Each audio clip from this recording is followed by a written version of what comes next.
Дейл Карнеги. Како да се здобијат пријатели и наклоност на луѓето. Психологија на успехот, прв дел. Како и зошто ја напишав оваа книга? Во последниве неколку децении издавачките куќи во Америка објавија повеќе од 5 милиони книги. Се покажа дека повеќето од тие книги се сосем неинтересни за читателската публика и дека многу од нив представуваат вистинска финансиска пропаст за издавачот. Директорот на една од најголемите светски издавачки куќи неодамна ми призна дека неговата фирма и по 75 години издавачко искуство губи на 7 од 8 објавени книги. Секако ќе се прашате како собрав храброст да ја напишам оваа книга, свесен за тие познати факти, и зошто вие би морале да ја читате. Прашањата се сосем уместни, па ќе се потрудам да ви одговорам на нив. Во 1912 година почнав во Њујорк да водам курсеви за дополнително образование на деловните луѓе. На почетокот тие курсеви беа наменети само за развивање на вештината на говорништвото, тоест на подучување на луѓето соочени со одредена тема, како да ги изразат своите мисли со појасни, попримерени зборови, било да зборуваат на деловни состаноци или пред јавност. Малку по малку почнав да увидувам дека на моите курсисти, освен вештината во говорништвото, потребно им е уште нешто, и тоа можеби многу повеќе, подучување за уметноста на однесувањето со луѓето на работното место и во секојдневниот живот. Размислувајќи, сватив дека таквото подучување и мене би ми било корисно. Кога денес ке помислам на минатото, се срамам од сопствената младешка грубост и нетактичност во однесувањето со луѓето. Камо среќа пред 20 години некој да ми тутнеше в рака ваква книга. Каква скапоцена услуга ќе ми направеше. Да се знае да се постапува со луѓето секако е една од најголемите тешкоти со кои се среќава деловниот човек. Тоа знаење, се разбира, не е помалку важно ни за домакинката, за архитектот или за инженерот. Неодамнешните истражувања под покровителство на фондацијата Карнеги ни го открија мощне важниот и значаен факт што подоцна го потврдија проучувањата на Карнегиевиот институт за технологија.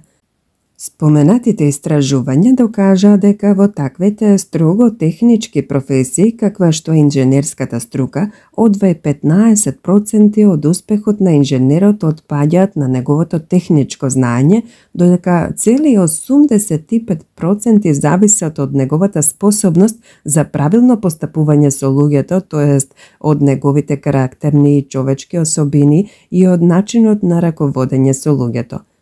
Со години водев курсеви во Филаделфискиот клуб на инженерите и во Њујоршкиот институт за електротехника. Вкупниот број на посетители изнесуваше над 1500 инженери. Тие луѓе доаѓаа кај мене поради тоа што по многу години искуство најпосле увиделе дека најдобро платени во својата струка не се неопходно оние што имаат најмногу техничко знаење, зашто не е тешко да се биде добар експерт, било да е инженер, книговодител или архитект. Такви секогаш има доволно. Многу потешко е да се најде добар експерт кој покрај своето техничко знаење има и способност за јасно изразување на мислите, за инспирирање и водење на своите соработници, а таквиот човек, да признаам, секогаш ќе бидеме готови да го платиме подобро. Џон Д. Рокфелер на врвот на својата успешна кариера еднаш рекол: "Вештината на однесувањето со луѓето е исто толку барана стока како што се шекерот или кафето. За таа вештина сум готов да платам повеќе отколку за што и да е друго под сонцето." Поттикнат од ова, читателот би можел да помисли дека секоја висока школа му посветува многу внимание на развивањето на таа најскапоцена вештина под сонцето. За жал не е така. Доколку во некои американски колеџи постои некаков курс од тој вид, тогаш до моментов кога ги пишувам овие редови, тој сосем му избегнал на моето внимание. Чикашкиот универзитет и Сдруженијето на христијанската младина УМСА неодамна направија анкета за да утврдат што навистина сакаат да студираат возрастните американци. Анкетата траеше 2 години и чинеше $25,000. Заклучениот дел од анкетата беше извршен во Мериден, во државата Конектикат. Мериден беше одбран како типичен американски град. Секој возрасен жител на тој град одговори на 156 прашања, како на пример: што ви е професија и каде работите? Какво образование имате? Колку заработувате? Како го поминувате слободното време? Имате ли хоби? Што сакате да постигнете во животот? Кои области најмногу ве интересираат и така натаму.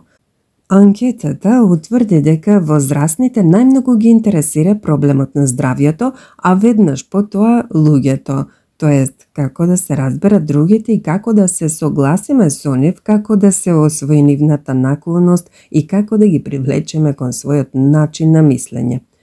Одборот што ја спроведувал споменатата анкета решил повторно во Мериден да организира курс според желбите на испитаниците. Се зафатиле со грижливо трагање по каков било учебник, но никаде не можеле да го најдат. Најпосле се обратиле до еден познат светски експерт за образование на возрастни со молба да им посочи книга што би одговарала на нивните потреби. Нема таква книга, им одговорил тој. Точно знам што би сакале тие луѓе, но книгата што им е потребна уште никој не ја напишал. Од искуство знам дека неговиот одговор бил сосем точен, зашто и самиот со години попусто барав соодветен учебник за меѓучовечките односи. Бидејќи таква книга не постоеше, се обидов самиот да ја напишам за потребите на посетителите на моите курсеви. Сега таа е пред вас и се надевам дека ќе ви се допадне. Пред да се зафатам со пишување, прочитав се што можев да најдам во врска со мојата тема, од делата на Дороти Дикс, преку извештаите за бракоразводни парници и статиите од списанието Parents Magazine до написите на Хари Овестрид, Алфред Адлер и Вилијам Джеймс. Покрај тоа имав вреден помошник, човек кој повеќе од една година помина по библиотеки, читајќи се што сум пропуштил јас, дебели и учени книги за психологијата, илјади написи од весници, безброј биографии од кои можеше да се заклучи како големите луѓе во минатото им пристапувале на своите ближни. Заедно ги проучувавме биографиите на великаните на сите времења. Ги читавме биографиите на големите водачи од Јулиј Цезар до Томас Едисон.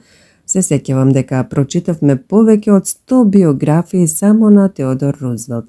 Не жалевме труд ни време во настојувањето да ги откриеме најефикасните начини со кои нашите големи предци се служеле за да ја освојат наклонноста на луѓето и да влијаат врз формирањето на нивното мислење. Лично водев разговори со низа успешни личности за да проникнем во тајните на нивното однесување со луѓето, а меѓу моите испитаници имаше и светски познати имења: Маркони, Френклин Рузвелт, Овен Д. Јанг, Клерк Гейбл, Мери Пикфорд, Мартин Џонсон. Врз основа на собраниот материјал подготвив кратко предавање под наслов "Како да се здобијат пријатели и да се влијае врз луѓето". Отпрвен тоа беше навистина кратко предавање, но набрзо прерасна во говор од 1 час и 30 минути. Со години на почетокот на секој семестар го држев пред новите посетители на Њујоршкиот институт Карнеги. На крајот ќе ги замолев слушателите да ги проверуваат добиените упатства во својот деловен и општествен живот, а потоа да се вратат во предавалната и да ми зборуваат за искуствата и резултатите до кои дошле.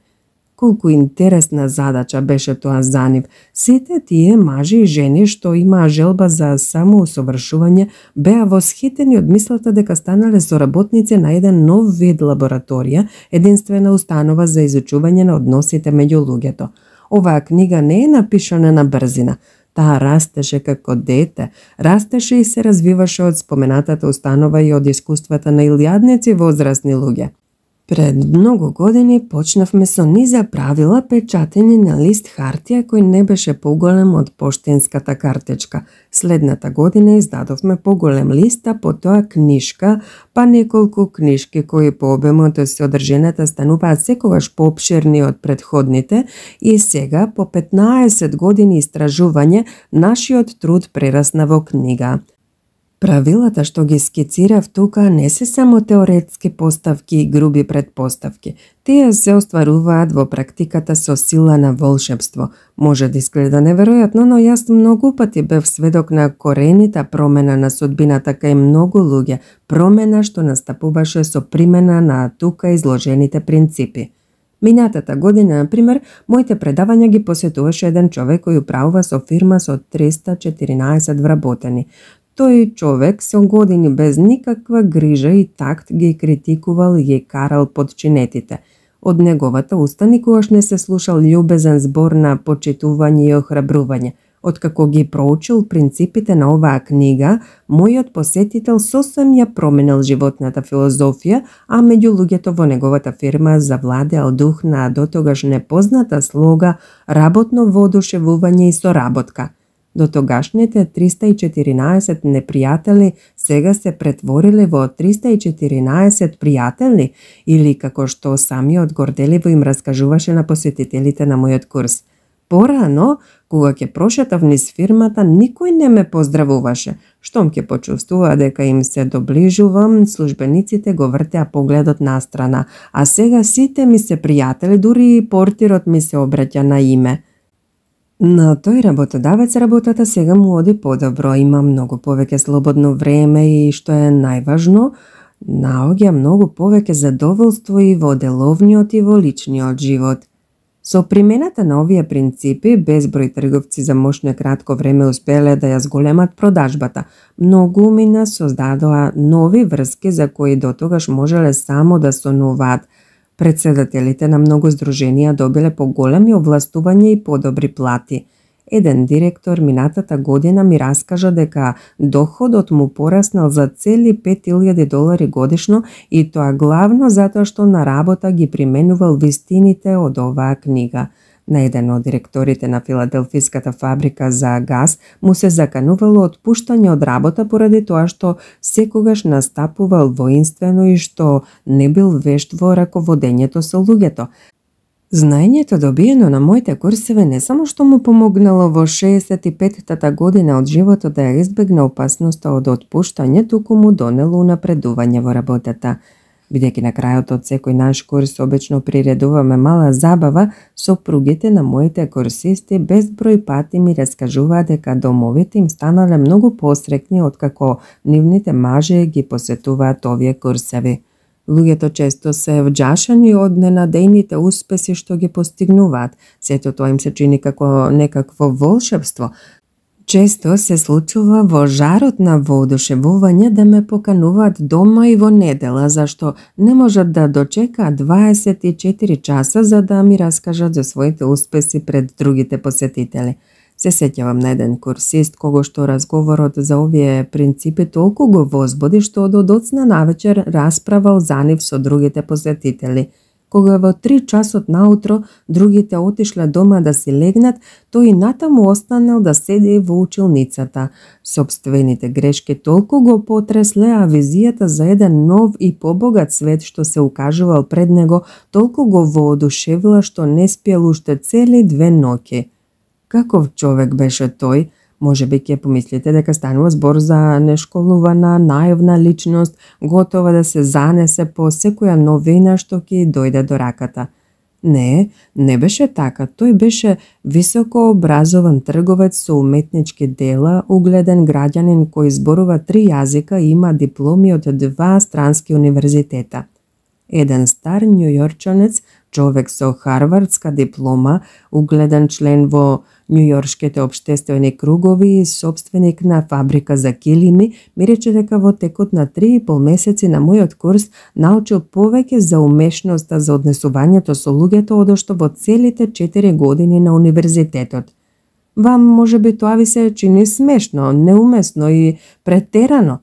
Ваше право е да мислите што сакате, сепак имајте на ум дека ви раскажувам за последиците, дека без коментар ви ја наведувам изјавата на еден успешен харвардски студент, јавно изречена во њујоршкиот Јейл клуб на 23 февруари 1933 година пред аудиториум од околу 600 луѓе. Голема е разликата меѓу она што сме и што би сакале да бидеме, рекол американскиот филозоф Вилијам Џејмс.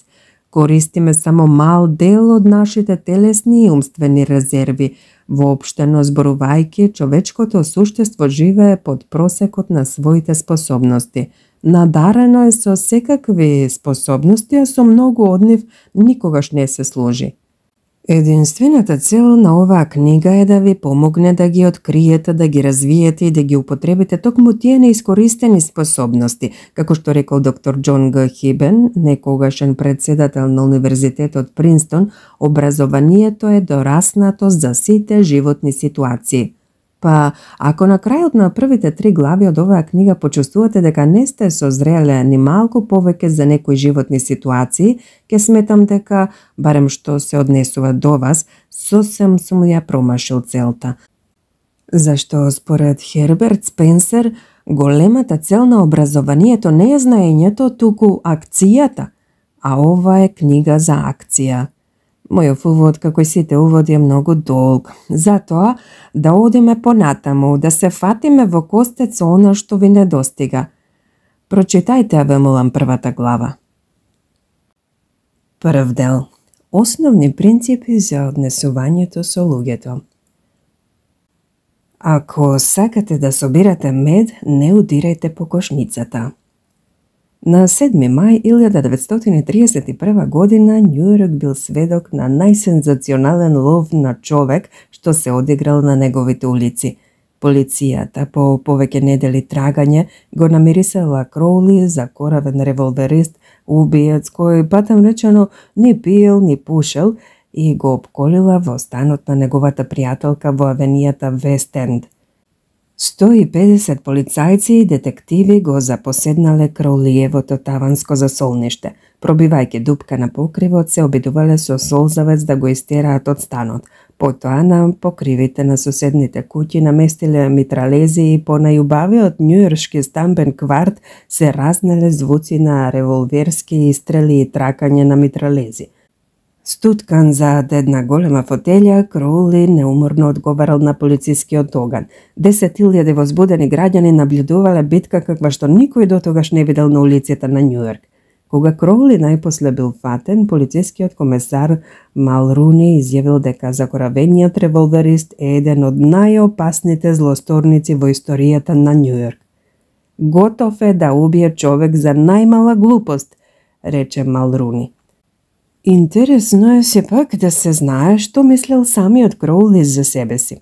Тоа останало запишано зашто Кроули, додека полицијата пукала во неговото засолниште, на брзина начкртал писмо кое го адресирал до сите кои ги интересира. Додека пишувал, му капела крв од раните, оставајќи на хартијата црвени траги. Еве што напишал: под ова палто се крие уморно, но меко срце, срце кое никому не му сака зло. Кратко време пред споменатиот настан, Кроули се возел со некоја девојка до блискиот Лонг Ајленд. На паркираниот автомобил ненадејно му пристапил полицаец и го замолил младиот човек да му ја покаже возачката дозвола. Кроули без збор го извлекол пиштолот и го обсипал полицаецот со дожд од куршуми. Потоа скокнал од автомобилот, го грабнал пиштолот од полицаецот кој умирал и го истрелал последниот куршум во наполумртвото тело. Таков бил убиецот кој подоцна за себе си рекол: под ова палто се крие уморно, но меко срце, срце кое никому не му сака зло. Бил осуден на смрт на електричен стол. Кога во затворот Синг Синг го вовеле во ќелијата на смртта, Кроули не рекол: ова го заслужив затоа што убивав луѓе, туку ова го заслужив затоа што го бранев собствениот живот.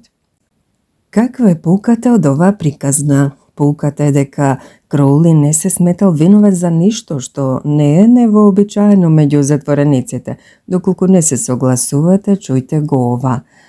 Најубавите години од својот живот ги поминав трудејќи се да им го леснам животот на луѓето, нудејќи им забава и разонода. За награда добив единствено презир и живот исполнен со страва од гонење. Тоа се зборовите на Ал Капоне, најопасниот чикашки гангстер и непријател број 1 на американската јавност.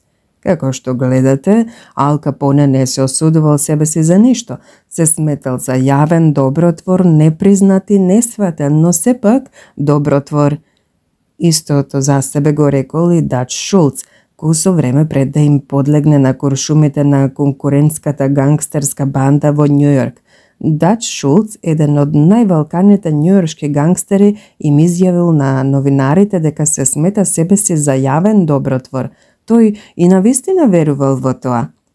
Лоус, управникот на казнениот затвор Синг Синг, напишал дека ретко кои злосторници во Синг Синг се сметаат себе си за злосторници.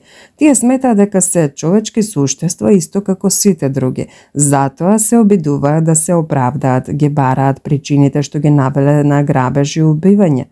Повеќето прибегнуваат кон секакво умување, логично и нелогично, за да ги оправдаат пред себе своите противопштествени дела, па затоа упорно тврдат дека затворот никако не го заслужиле. Па ако Ал Капоне, Кроули, Дач Шулц и сите овие очајници за решетките не се сметаат ни малку виновни, што мислат за себе големиот број луѓе со кои секојдневно доаѓаме во допир. Џон Ванамејкер еднаш признал: "Јас уште пред 30 години сватив дека е неразумно на луѓето да им се држат лекции. Доволно се борам со собствените несовршености за да се мачам со прашањата зошто Бог не го надарил секој човек со исто количество мудрост." Блазеј си му на Ванамејкер кога толку брзо дошол до тоа сознание. Јас цела третина век талкав по темнината пред да сватам дека речиси нема човек кој ќе се осуди сами од себе си колку и да грешел. Да се подсетиме на познатата кавга меѓу Теодор Рузвелт и председателот Тафт, кавгата што ја разединила републиканската партија во Белата куќа го довела Вудро Вилсон, поттикнала една светска војна и така сосем го променила текот на историјата. Да ве подсетам, кога во 1908 година Теодор Рузвелт ја напуштил Белата куќа, му го препуштил председателското место на Тафт, а потоа заминал за Африка да лови лавови. По враќањето од Африка почнал да покажува отворено несогласување со новосоздадената состојба во партијата. Го обвинил Тафт за конзервативност, основал собствена дисидентска партија и се обидел трет пат да се кандидира за председател. Со тоа речиси ја упропастил старата републиканска партија. На идните избори републиканците доживеале дотогаш незапаметен пораз. Успеале да поминат само со 2 американски држави во Вермонт и во Јута. Рузвелт за поразот го обвинил Тафт, но дали Тафт се обвинил сами од себе си? Секако не. Со солзи во очите Тафт изјавил: "Не знам како можев поинаку да постапам." Па, кој е виновникот? Рузвелт или Тафт? Да ви кажам искрено, не знам, а мислам дека во овој момент тоа не е ни важно. Се обидов само да ви покажам дека Рузвелтовата критика не можела да го увери Тафт дека нема право. Спротивно, таа само го натерала да се оправдува и со насолзени очи да повторува едно исто: "Не знам како можев да постапам поинаку." Да земеме уште еден пример, големиот нафтен скандал што избувнал во 1924 година за време на председателот Хардинг. Тој скандал со години предизвикувал згрозување на американскиот печат и сите ги возбудувал. Еве ви ги фактите. Алберт Фол, Хардинговиот министер за внатрешни работи, морал по упатство на владата да ги најми владините нафтени полиња во типот Доум, тоест нафтените резерви наменети за американската воена морнарица. Мислите дека министерот Фол објавил тендер? Се лажете. Тој мрсен залак му го препуштил на својот пријател Дохени, кој во знак на благодарност му дал во наводници заем од $100,000. Но тоа не е крајот на приказната. За да се покаже великодушен пред Дохени, министерот Фол на споменатите полиња пратил војска да ги истера конкурентите од соседните земјишта, тоест луѓето кои црпеле нафта од истите резерви. Истерани од собствените имоти, собствениците на околните поседи се вооружиле до заби и поителе право во палатата на правдата, каде што на крајот ги разобличиле мотивите на Фоловата $100,000 тајна. Избулнал скандал кој ја соборил Хардинговата влада, предизвикал гадање кај целата јавност, а министерот Фол бил пратен за решетки. Фол бил немилосрдно казнет, а дали се покајал? Никогаш. Неколку години подоцна Херберт Хувер јавно рече дека председателот Хардинг го пратиле во гроб грижата и жалта поради предавството на пријателот. Кога ги слушнала тие зборови, жената на Фол се расплакала од бес и мавтајки со стиснати тупаници викнала: "Што? Фол да го предал Хардинг? Мажот ми никогаш никого не предал. Нема пари што некого би го натерале на предавство. Не предаде тој, туку го предадоа него, го натераа во кланица и го распнаа на крст." Значи, таква е човечката природа. Виновникот за своите дела ќе обвинува секого освен себе си. Сите сме такви. Ако дојдете утре во искушение да ги критикувате луѓето околу себе, сетете се на Ал Капоне, на закоравениот револверист Кроули и на министерот Фол. Имајте на ум дека критиката е слична на гулабот писмоносец и дека личноста што ја критикувате и ја осудувате веројатно ќе сака да се оправда, па за возврат ќе ве осудува вас или, како несреќниот председател Таф ќе рече: "Не знам како можев да постапам поинаку." Во саботното утро на 15 април 1865 година Абрахам Линколн лежал на смртна постела во собата на ефтиното преноќуште спроти театарот Форд, во кој претходната вечер го погодил куршумот на Бут. Долгото тело на Линколн лежало неподвижно на краткиот стар кревет. Над креветот висела ефтина репродукција на прочената слика на Роза Бонер, конјски саем, а тажната гасна светилка потреперувала со жолта светлина. Стентон, министерот на војната, извикал над Линколн кој умирал: "Овде лежи најсовршениот водач што светот некогаш го познавал." Во што била тајната на Линколновиот успех со луѓето? 10 години го проучував Линколновиот живот, а цели 3 години посветив напишување и дотерување на книгата под наслов "Непознатиот Линколн". Верувам дека во подробности го проучив животот на Линколн и неговиот карактер, тоест толку колку што ми беше дозволено, колку што ми беше можно. Особено многу внимание му посветив на Линколновото однесување со луѓето. Дали Линколн бил склон кон критикување? Во почетокот, да, додека како млад живеел во Индијана, не само што критикувал усно, туку пишувал и писма и песни во кои ги исмевал со граѓаните. Таквите писма ги фрлал по селските врвици, зашто бил сигурен дека таму некој ќе ги најде. И навистина едно од тие писма распалило омраза што горела цел човечки век. Дури и подоцна, кога станал адвокат во државата Илиноис, Линколн во весник отворено ги напаѓал противниците се додека еден ден најпосле не се изгорел. Есента 1842 година објавил во локалното списанието подбивно анонимно писмо упатено до пргавиот политичар Џејмс Шилд. Целиот град умирал од смење, додека чувствителниот и горделив Шилд вриел од гнев. Кога го дознал името на неподпишаниот автор, Шилд го јавнал конјот, побрзал до Линколн и го предизвикал на двобој. Иако Линколн во принцип бил против двобој, во тој момент немал друг избор. Му дозволиле да избира оружје, а тој, како што бил долгорак, се решил за сабја, па кај некој офицер почнал да учи мечување. На договорениот ден Линколн и Шилд се состанале на песочниот брег на реката Мисисипи, готови да се борат на живот и смрт. За среќа, секундантите во последен момент го спречиле двобојот. Тоа било најтемното поглавје во Линколновиот живот кое му дало скапоцена поука за луѓето. Никогаш повеќе не се осмелил да пишува подбивни писма. Никогаш веќе не ги исмевал и не ги критикувал своите ближни. Подоцна, за време на граѓанската војна, многу пати морал да менува генерали на сојузната војска поради груби, речиси трагични грешки кои понекогаш го терале во очај. Половината држави остро ги осудувале неспособните генерали, но Линколн, сочувствено кон сите, а кон никого злобен, останувал мирен. Најомилена изрека му била: "Не суди за да не ти судат и тебе."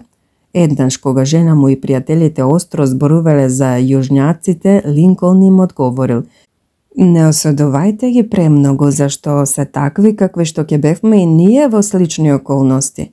Всушност, никој немал толку можност за критики и осудување колку што имал Линколн во граѓанската војна. Битката кај Гедисбург се водела во првите 3 дена на јули 1863 година.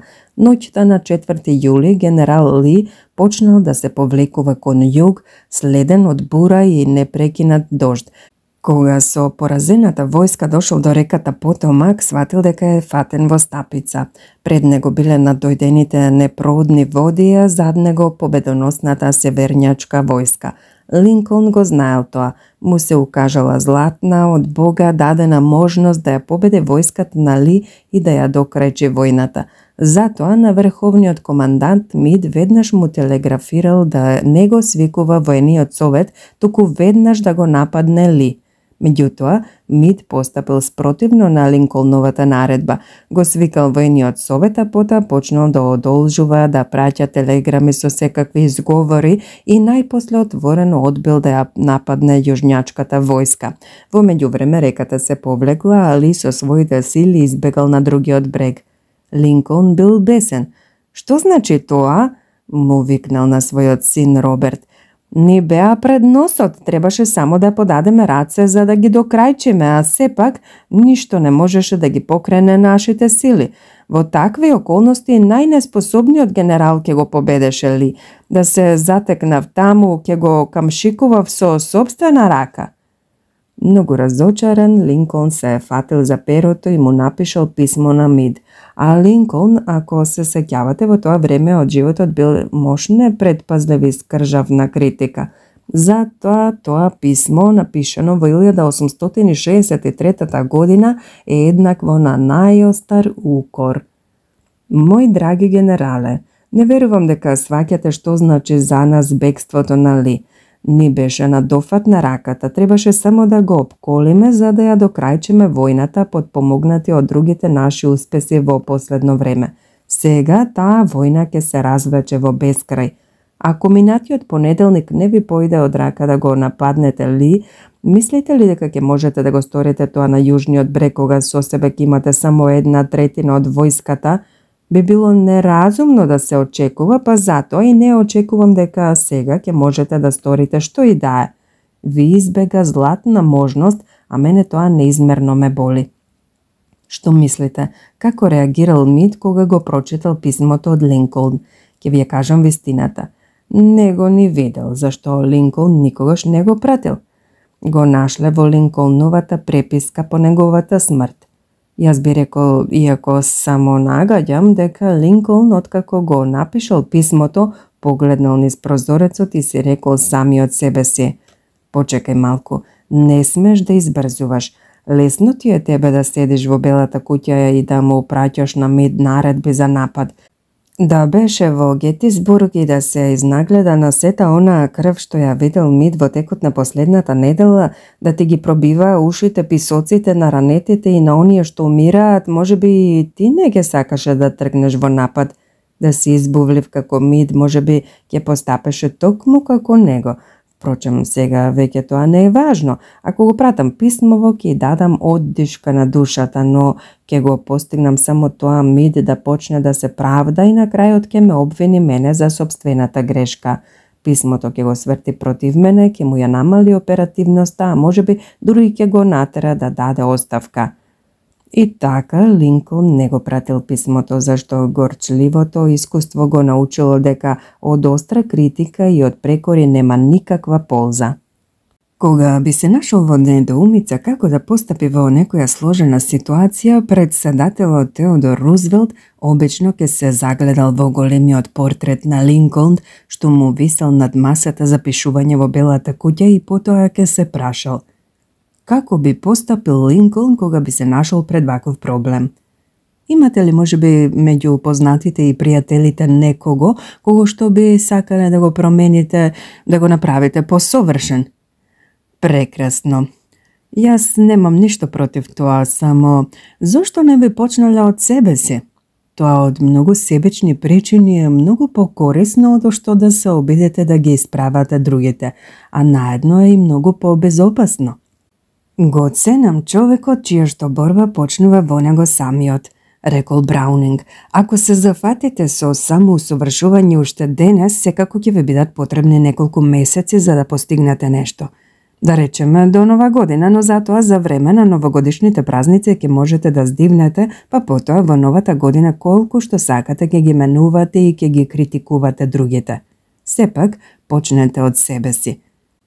Не жали се поради снегот на соседовиот покрив, додека не си го исчистил пред собствениот праг, рекол Конфучије. Додека бев млад и надежен, напишав налудничаво писмо до Ричард Хардинг Дејвис, писател кој во тоа време беше мощно популарен. Како млад соработник на едно списание, подготвував статија за американските писатели, па го замолив Дејвис да ми ја открие тајната на својот начин на пишување. Неколку недели пред тоа, на крајот на едно писмо догледав забелешка која ми остави силен впечаток. Диктирано, но не прочитано, пишуваше. Ми се стори дека писмото го напишала некоја страшно зафатена и важна личност. Јас тогаш имав и премногу слободно време, но сакав да се направам важен пред Дејвис, па затоа собственото кратко писменце го завршив со забелешката диктирано, но не прочитано. Хардинг не се потруди да ми одговори, туку просто ми го врати писмото со тоа што на крајот ги додал овие зборови. Вашата недоделканост ја надминува единствено вашата недоделканост. Признавам, погрешив, можеби го заслужив прекорот од Дејвис, но како човечко суштество се почувствував навреден. Кога 10 години подоцна дознав за смртта на Дејвид, првото што ми падна на ум, се срамам да признаам, беше помислата на таа навреда. Ако ви е до тоа да сеете околу себе гнев што ќе ги труе луѓето и можеби ќе ги боли до крајот на животот, уживајте во зајадливото приговарање и тогаш кога не сте сигурни дека имате право. Запаметете дека луѓето се крвави под кожата, дека не се пред се суштества на разумот, туку суштества на чувствата, дека се подложни на предрасуди, исполнети со гордост и суета. Затоа, критиката е опасна искра која споена со човековото самолюбие неминовно предизвикува експлозија, а понекогаш дури и прерана смрт. Генерал Леонард Вуд, например, не смел да замине со војската во Франција поради тоа што претходно бил критикуван во јавноста. Тој удар врз неговото самолюбие навистина ја забрзал неговата смрт. Острата критика го натерала чувствителниот Томас Харди, еден од најдобрите романсиери во англиската книжевност, да се откаже од пишувањето, а англискиот поет Томас Четертон го натерала да се самоубие. Бенџамин Франклин, кој во младоста бил мощно нетактичен, во позрелите години станал таков дипломат што бил наименуван за американски амбасадор во Франција. Каква била тајната на Франклиновиот успех? Лошо нема да зборувам за никого, рекол тој, а за секого се добро што знам за него. Секој глупак знае да критикува, да осудува и да забележува, а повеќето глупаци тоа и го прават. Меѓутоа, треба да се има карактер и самоконтрола за да можеме да сваќаме и да простуваме. Карлайл еднаш рекол: големиот човек ја покажува својата големина со начинот на кој постапува со малите луѓе. Затоа, наместо да ги осудуваме луѓето, да се потрудиме да ги разбереме, да настојуваме да ја доловиме причината за нивното однесување. Тоа е многу покорисно, многу поинтересно од критикувањето, раѓа сочувство, толеранција и добрина. Да се осознае се, значи се да се прости, или, како што рекол доктор Џонсон, ни самиот Бог, мој господине, не му суди на човекот пред смртта. Па зашто би го правеле тоа вие и јас? Втор дел. Големата тајна на однесувањето со луѓето. Постои само еден начин да ги натераме другите да го прават она што сакаме. Дали сте размислувале некогаш за тоа? Да, постои само еден начин да се предизвика во нив желба за она кон што се стремиме и ние. Друг начин нема. Запаметете го ова. Можете се разбира да го натерате човека да го извади часовникот од рака ако му турнете револвер под ребрата. Службеникот може да го наведете да соработува доколку му се заканите со отказ. Со дете лесно можете да излезете накрај ако го заплашите со ќотек, но сите тие сурови постапки обично имаат сосем несакани последици. Единствениот начин на кој човекот може да го натераме на акција е да му го дадеме она што го сака. А што всушност сака човекот? Фројд тврдел дека со целото човеково дејствување управуваат две побуди – желбата за полово задоволување и желбата за лична величина. Американскиот филозоф Џон Дјуи го изразил тоа со малку поинакви зборови. Тој смета дека главен човеков подвижник е желбата да бидеме важни. Запаметете го тоа тврдење зашто е значајно и зашто со него често ќе се среќавате во оваа книга. Што сака човекот? Не многу, но она малку кон што вистински се стреми се обидува да го добие со сите сили, не согласувајќи се со откажување. Речиси, секој здрав возрасен човек сака: прво, здравје и долг живот; второ, доволно храна; трето, доволно сон; четврто, пари и се што може да се купи со пари; пето, среќен полов живот; шесто, благосостојба за своите деца; и седмо, чувство дека нешто значи. Речиси, сите наведени желби ќе бидат задоволени, сите освен една која е исто толку длабока како желбата за сон и исто толку многу потребна како желбата за храна, а која сепак често останува незадоволена. Тоа е она што Фројд ја нарекува желба за лична величина, а Дјуи желба да бидеме важни. Линколн едно свое писмо почнал со зборовите: сите ние ги сакаме комплиментите. А Вилијам Џејмс рекол: најискришниот принцип на човечката природа е копнежот за признавање. Внимавајте, Џејмс не зборува за желба, потреба или настојување, туку за човеков копнеж да биде признат од светот. Значи, тоа е тој горлив и постојан човеков подвижник, а ретки единки што знаат вистински да го задоволат тој неизмерен глад на човековото срце ќе бидат признати и омилени меѓу ближните. Во толкава мера што, како што се вели, и гробарот ќе жали за нив кога ќе умрат. Желбата за чувството на важност е една од главните карактеристики со кои човекот се разликува од животното. Еве ви пример. Додека растев на фармата на татко ми во Мисури, татко ми одгледуваше свињи и благородни бели говеда. Добитокот често го водевме на селските панаѓури и изложби по целиот Среден Запад и добивме безброј награди и признанија. Татко ми сините ленти на тие награди ги прицврстуваше на парче продзерна бела ткаенина и им ги покажуваше на сите познајници и пријатели. Ке ја фатеше ткаенината за едниот крај, а ја за другиот, за да можат сите добро да ги видат нашите трофеи. Но свињите и кравите секако ни најмалку не им беше до признанијата, но татко ми со нив многу се гордееше. Тие му даваа чувство на важност, да не ги движела нашите далечни предци пламената потреба за чувство на важност, цивилизацијата ќе била сосем невозможна, а човештвото и натаму ќе живееше во темнина на незнаењето.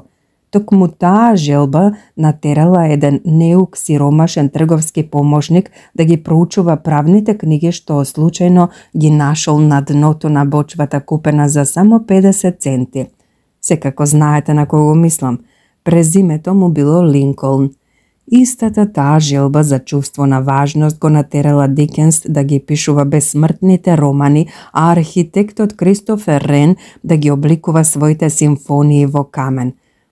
Теран од таа желба, Рокфелер трупал милиони што самиот никогаш не можел да ги потроши.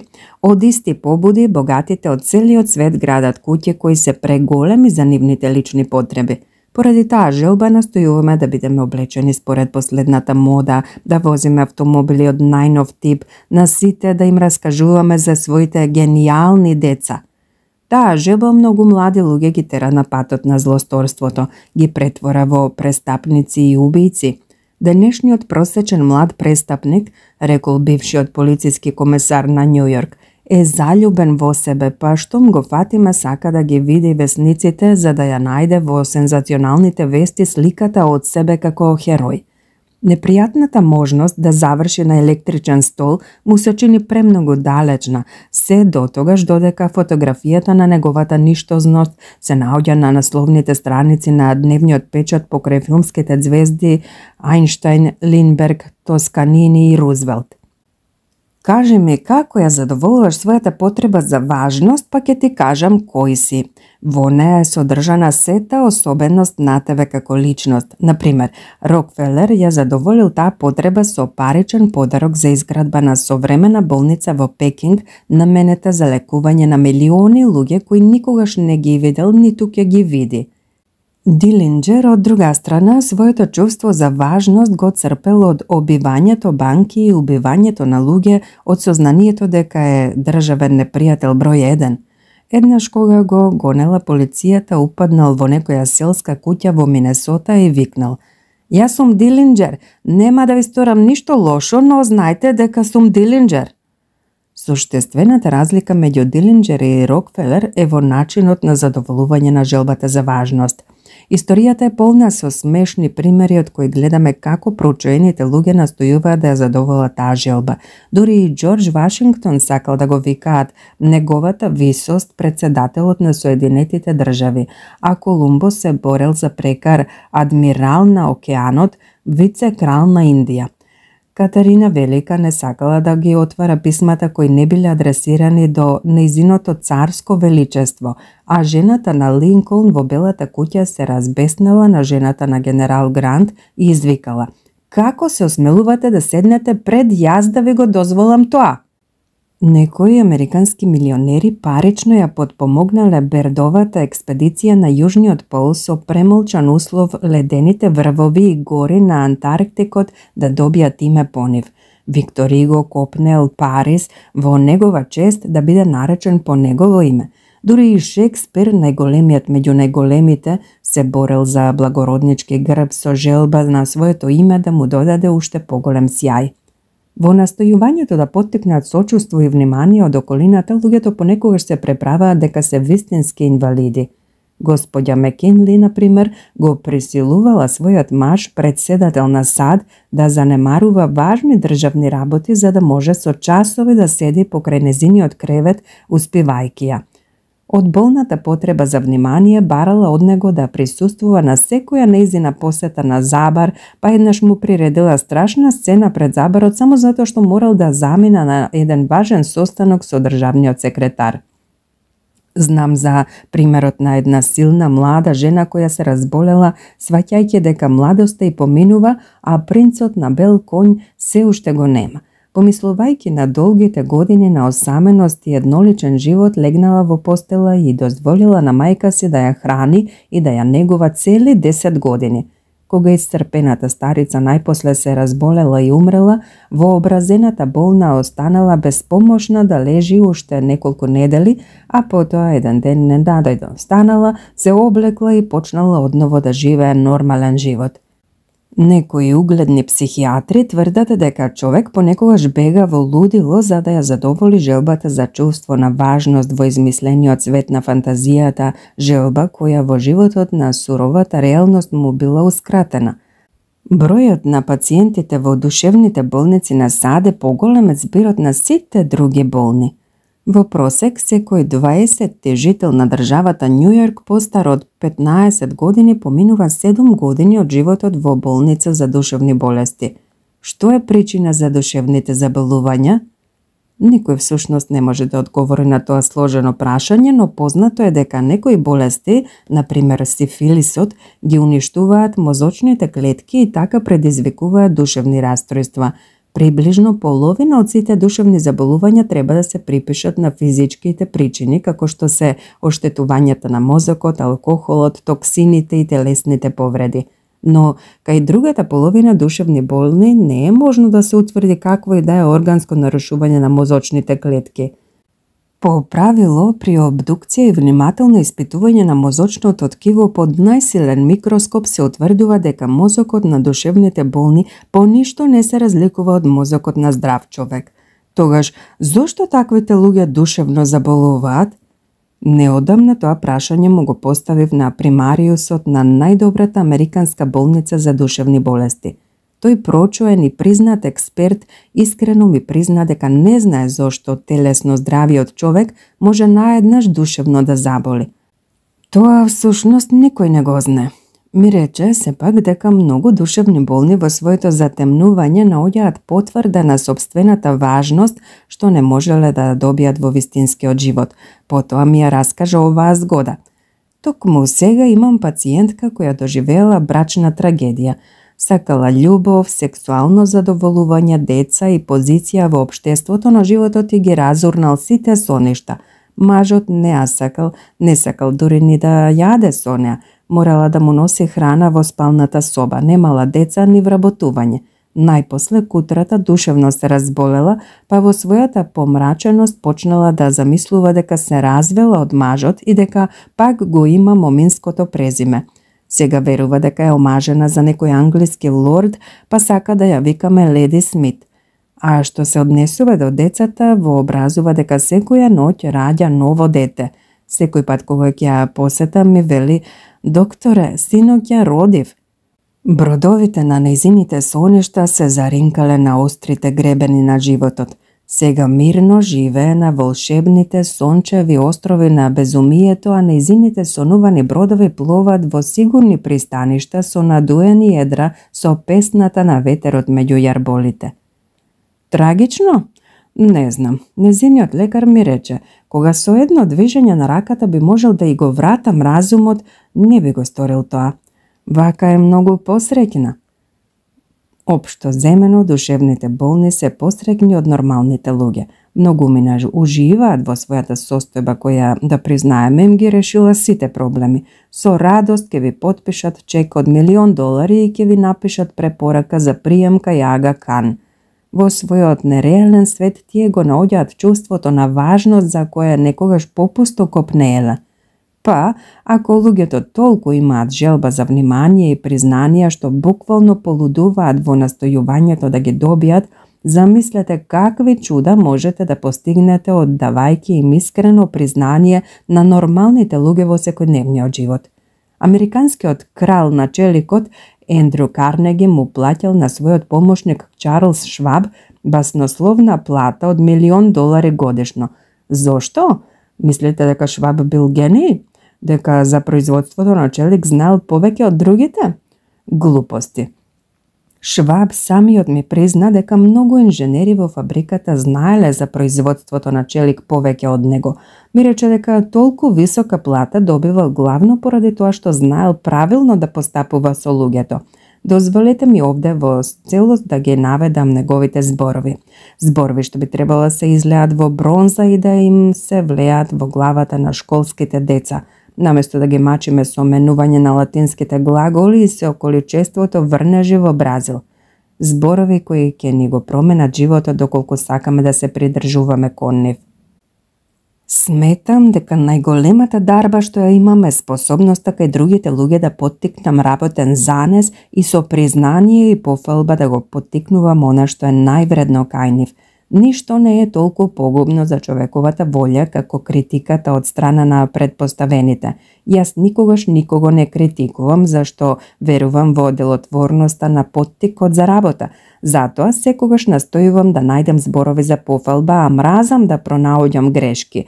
Ако од нешто сум задоволен, му оддавам на човекот целосно признание и изобилно го обсипувам со пофалби. Меѓутоа, како постапува просечниот човек? Токму обратно. Ако нешто не му е по волја, ќе крене голема врева, а ако од нешто е задоволен, нема да каже ни збор. Меѓу голем број деловни луѓе и моќници во целиот свет, рекол Шваб, уште никогаш не сум видел човек чија работа е обсипана со постојани забелешки да работи со повеќе труд и жар од човек чија што работа е ценета и фалена. Врз споменатата поставка, според зборовите на Шваб, се темели успехот на Ендрю Карнеги. Карнеги своите соработници ги фалели јавно и во 4 очи, а продолжил да ги фали дури и од гробот, зашто самиот си составил ваков надгробен надпис: "Овде почива човекот кој знаеше да се опкружи со луѓе поумни од себе." Искрената пофалба била една од тајните на Рокфелеровиот успех, кога неговиот соработник Бедфорд со непромислено окупување на земја во Јужна Африка ја оштетил фирмата за $1,000,000, Рокфелер со право можел да му забележи за тоа, но тој сватил дека Бедфорд направил се што можел, па затоа не му приговорил, туку уште и му честител што успел да спаси 60% од вложените пари. Одлично, рекол Рокфелер, ние на првиот кат не сме секогаш со толку среќна рака. Зигфелд, на сјајната менаџерска звезда на Бродвеј, се здобил со слава затоа што знаел да го велича типот на американската девојка. Во својот театар секогаш земал неугледни женски суштества по кои на улица никој не би се свртел, па од нив на сцената создавал маѓосни и заводливи звезди. Свесен за делотворноста на признанието и на самодовербата, Зигфелд со своето внимание и почитување ги наведувал дури и да се чувствуваат убави. Практичен каков што бил, брзо им ја покачувал платата и им праќал телеграми со признание, а танчерките на целиот хор ги обсипувал со цвеќиња. Еднаш се обидов да ослабнам, па постев 6 дена и 6 ноќи. Не ми беше тешко, зашто на крајот на 6-тиот ден се чувствував помалку гладен одошто на почетокот на диетата.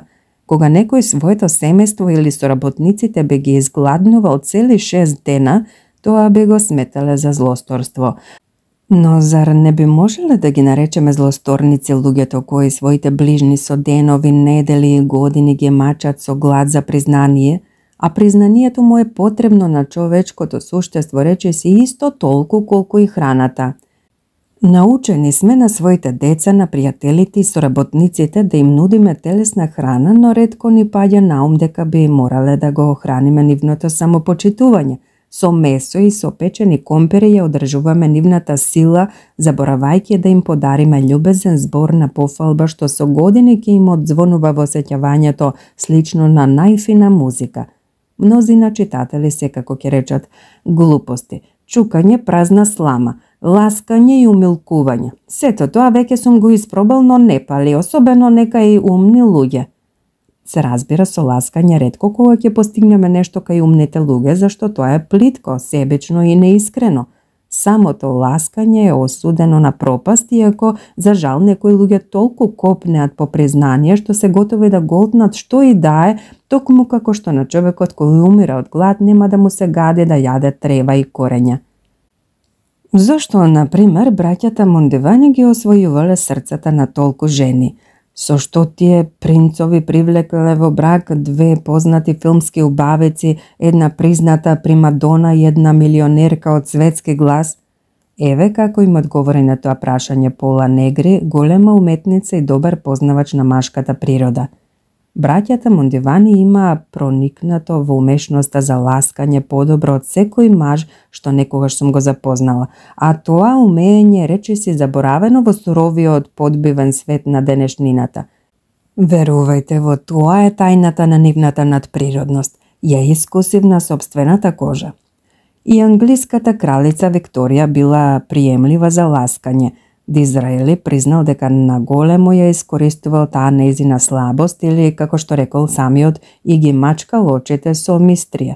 Но Дизраели бил еден од највештите, наитрите државници што некогаш владееле со Британската империја. Бил на свој начин вистински гений, па она што не му поаѓало одрака не мора да ни појде одрака ни вам, ни мене. Ласкањето на крајот на криштата може да ви направи повеќе штета од што корист. Ласкањето е како фалсификување пари. Ако се обидете да го ширите, секако ќе настрадате. Ќе прашате каква е разликата помеѓу ласкањето и признанието. Тоа барем е едноставно. Признанието е искрено, а ласкањето неискрено. Признанието извира од срцето, а ласкањето од јазикот. Признанието е несебично, ласкањето е себично. Додека на првото сите му се восхитуваат, второто сите го презираат. Познатата изрека вели: не плаши се од пријателот кој те напаѓа, туку од пријателот кој ти ласка. Еве една од омилените максими на англискиот крал Џорџ Пети: никогаш не искажувај и не прифаќај ефтина пофалба.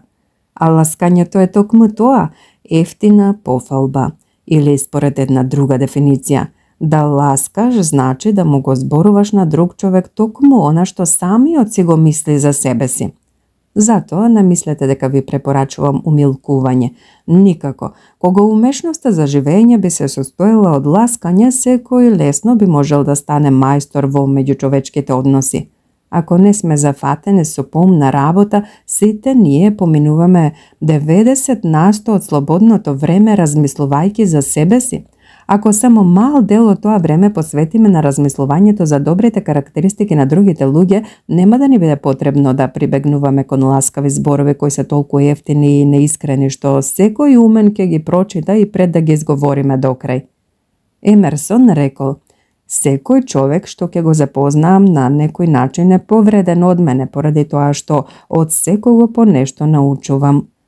Ако тоа важело за Емерсон, зошто не би важело за мене и за вас? Да престанеме да мислиме само на собствените постигнувања и желби, да се обидуваме добро, да промислуваме во што се другите подобри од нас. Тогаш ќе заборавиме на ласкањето, па на своите ближни ќе можеме да им оддаваме честно и искрено признание. Ако бидеме како Шваб, воздржани во забелешките, дарежливи со искрена пофалба, луѓето ќе ги ценат нашите зборови и ќе се сеќаваат на нив цел живот и тогаш кога ние сосем ќе ги заборавиме. Големата тајна на однесувањето со луѓето. Постои само еден начин да ги натераме другите да го прават она што сакаме. Дали сте размислувале некогаш за тоа? Да, постои само еден начин да се предизвика во нив желба за она кон што се стремиме и ние. Друг начин нема. Запаметете го ова. Можете, се разбира, да го натерате човека да го извади часовникот од рака ако му турнете револвер под ребрата. Службеникот може да го наведете да соработува доколку му се заканите со отказ. Со дете лесно можете да излезете накрај ако го заплашите со ќотек. Но сите тие сурови постапки обично имаат сосем несакани последици. Единствениот начин на кој човекот може да го натераме на акција е да му го дадеме она што го сака. А што всушност сака човекот? Фројд тврдел дека со целото човеково дејствување управуваат две побуди – желбата за полово задоволување и желбата за лична величина. Американскиот филозоф Џон Дјуи го изразил тоа со малку поинакви зборови. Тој смета дека главен човеков подвижник е желбата да бидеме важни. Запаметете го тоа тврдење зашто е значајно и зашто со него често ќе се среќавате во оваа книга. Што сака човекот? Не многу, но она малку кон што вистински се стреми се обидува да го добие со сите сили, не согласувајќи се со откажување. Речиси, секој здрав возрасен човек сака: прво, здравје и долг живот; второ, доволно храна; трето, доволно сон; четврто, пари и се што може да се купи со пари; пето, среќен полов живот; шесто, благосостојба за своите деца и седмо, чувство дека нешто значи. Речиси, сите наведени желби ќе бидат задоволени, сите освен една која е исто толку длабока како желбата за сон и исто толку многу потребна како желбата за храна, а која сепак често останува незадоволена. Тоа е она што Фројд ја нарекува желба за лична величина, а Дјуи желба да бидеме важни. Линколн едно свое писмо почнал со зборовите: сите ние ги сакаме комплиментите. А Вилијам Џејмс рекол: најскришниот принцип на човечката природа е копнежот за признавање. Внимавајте, Џејмс не зборува за желба, потреба или настојување, туку за човеков копнеж да биде признат од светот. Значи, тоа е тој горлив и постојан човеков подвижник, а ретки единки што знаат вистински да го задоволат тој неизмерен глад на човековото срце ќе бидат признати и омилени меѓу ближните. Во толкава мера што, како што се вели, и гробарот ќе жали за нив кога ќе умрат. Желбата за чувството на важност е една од главните карактеристики со кои човекот се разликува од животното. Еве ви пример. Додека растев на фармата на татко ми во Мисури, татко ми одгледуваше свињи и благородни бели говеда. Добитокот често го водевме на селските панаѓури и изложби по целиот Среден Запад и добивме безброј награди и признанија. Татко ми сините ленти на тие награди ги прицврстуваше на парче продзерна бела ткаенина и им ги покажуваше на сите познајници и пријатели. Ке ја фатеше ткаенината за едниот крај, а јас за другиот, за да можат сите добро да ги видат нашите трофеи. Но свињите и кравите секако ни најмалку не им беше до признанијата, но татко ми со нив многу се гордееше. Тие му даваа чувство на важност, да не ги движела нашите далечни предци пламената потреба за чувство на важност, цивилизацијата ќе била сосем невозможна, а човештвото и натаму ќе живееше во темнина на незнаењето. Токму таа желба натерала еден неук сиромашен трговски помошник да ги проучува правните книги што случајно ги нашол на дното на бочвата купена за само 50 центи. Секако знаете на кого мислам. Презимето му било Линколн. Истата таа желба за чувство на важност го натерала Дикенс да ги пишува безсмртните романи, а архитектот Кристофер Рен да ги обликува своите симфонии во камен. Теран од таа желба, Рокфелер трупал милиони што самиот никогаш не можел да ги потроши. Од исти побуди, богатите од целиот свет градат куќи кои се преголеми за нивните лични потреби. Поради таа желба настојуваме да бидеме облечени според последната мода, да возиме автомобили од најнов тип, на сите да им раскажуваме за своите гениални деца. Таа желба многу млади луѓе ги тера на патот на злосторството, ги претвора во престапници и убијци. Денешниот просечен млад престапник, рекол бившиот полициски комесар на Њу Јорк, е заљубен во себе, па штом го фатиме сака да ги види весниците за да ја најде во сензационалните вести сликата од себе како херој. Непријатната можност да заврши на електричен стол му се чини премногу далечна, се дотогаш додека фотографијата на неговата ништозност се наоѓа на насловните страници на дневниот печат покрај филмските звезди Ајнштајн, Линдберг, Тосканини и Рузвелт. Кажи ми како ја задоволуваш својата потреба за важност, па ќе ти кажам кој си. Во неа е содржана сета особеност на тебе како личност. Например, Рокфелер ја задоволил таа потреба со паричен подарок за изградба на современа болница во Пекинг, наменета за лекување на милиони луѓе кои никогаш не ги видел ниту ќе ги види. Дилинџер, од друга страна, своето чувство за важност го црпел од обивањето банки и убивањето на луѓе, од сознанието дека е државен непријател број 1. Еднаш кога го гонела полицијата, упаднал во некоја селска куќа во Минесота и викнал: "Јас сум Дилинџер, нема да ви сторам ништо лошо, но знајте дека сум Дилинџер." Суштествената разлика меѓу Дилинџер и Рокфелер е во начинот на задоволување на желбата за важност. Историјата е полна со смешни примери од кои гледаме како проучените луѓе настојуваат да ја задоволат таа желба. Дури и Џорџ Вашингтон сакал да го викаат неговата висост председателот на Соединетите држави, а Колумбо се борел за прекар адмирал на океанот, вице-крал на Индија.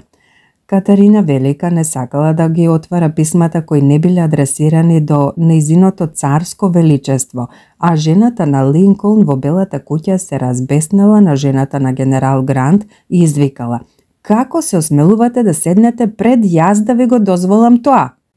Некои американски милионери парично ја подпомогнале Бердовата експедиција на Јужниот пол со премолчан услов ледените врвови и гори на Антарктикот да добијат име по нив. Виктор Иго копнел Парис во негова чест да биде наречен по негово име. Дури и Шекспир, најголемиот меѓу најголемите, се борел за благороднички грб со желба на своето име да му додаде уште поголем сјај. Во настојувањето да поттикнат сочувство и внимание од околината, луѓето понекогаш се преправаат дека се вистински инвалиди. Господја Мекинли, например, го присилувала својот маж, председател на САД, да занемарува важни државни работи за да може со часови да седи покрај незиниот кревет, успивајќи ја. Од болната потреба за внимание барала од него да присуствува на секоја нејзина посета на забар, па еднаш му приредила страшна сцена пред забарот само затоа што морал да замина на еден важен состанок со државниот секретар. Знам за примерот на една силна млада жена која се разболела, сваќајќи дека младоста и поминува, а принцот на бел конј се уште го нема. Помислувајќи на долгите години на осаменост и едноличен живот, легнала во постела и дозволила на мајка си да ја храни и да ја негува цели 10 години.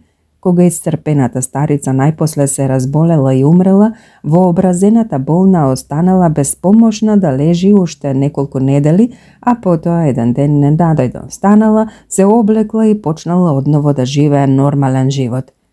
Некои угледни психијатри тврдат дека човек понекогаш бега во лудило за да ја задоволи желбата за чувство на важност во измислениот свет на фантазијата, желба која во животот на суровата реалност му била ускратена. Бројот на пациентите во душевните болници на САД е поголем од збирот на сите други болни. Во просек, секој 20 жител на државата Њу Јорк постар од 15 години поминува 7 години од животот во болница за душевни болести. Што е причина за душевните заболувања?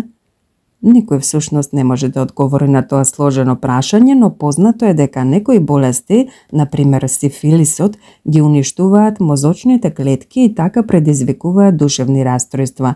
Приближно половина од сите душевни заболувања треба да се припишат на физичките причини, како што се оштетувањата на мозокот, алкохолот, токсините и телесните повреди. Но, кај другата половина душевни болни, не е можно да се утврди какво и да е органско нарушување на мозочните клетки. По правило, при обдукција и внимателно испитување на мозочното ткиво под најсилен микроскоп се утврдува дека мозокот на душевните болни по ништо не се разликува од мозокот на здрав човек.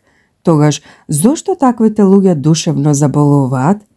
Неодамна тоа прашање му го поставив на примариусот на најдобрата американска болница за душевни болести. Тој прочуен и признат експерт искрено ми призна дека не знае зошто телесно здравиот човек може наеднаш душевно да заболи.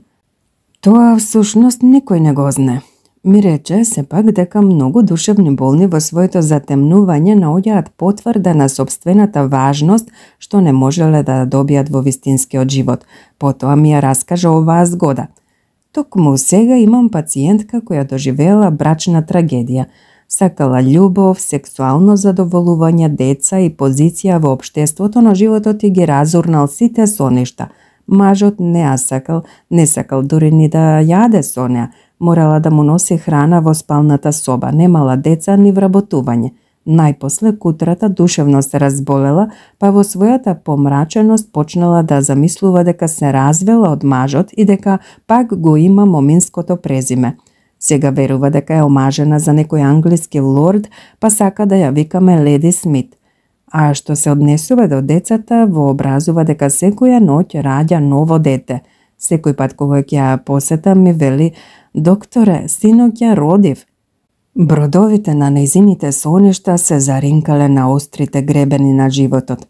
Сега мирно живее на волшебните сончеви острови на безумието, а нејзините сонувани бродови пловат во сигурни пристаништа со надуени едра со песната на ветерот меѓу јарболите. Трагично? Не знам. Нејзиниот лекар ми рече, кога со едно движење на раката би можел да и го вратам разумот, не би го сторил тоа. Вака е многу посреќна. Општо земено, душевните болни се посреќни од нормалните луѓе. Многумина уживаат во својата состојба која, да признаеме, им ги решила сите проблеми. Со радост ќе ви потпишат чек од $1.000.000 и ќе ви напишат препорака за прием кај Ага Хан.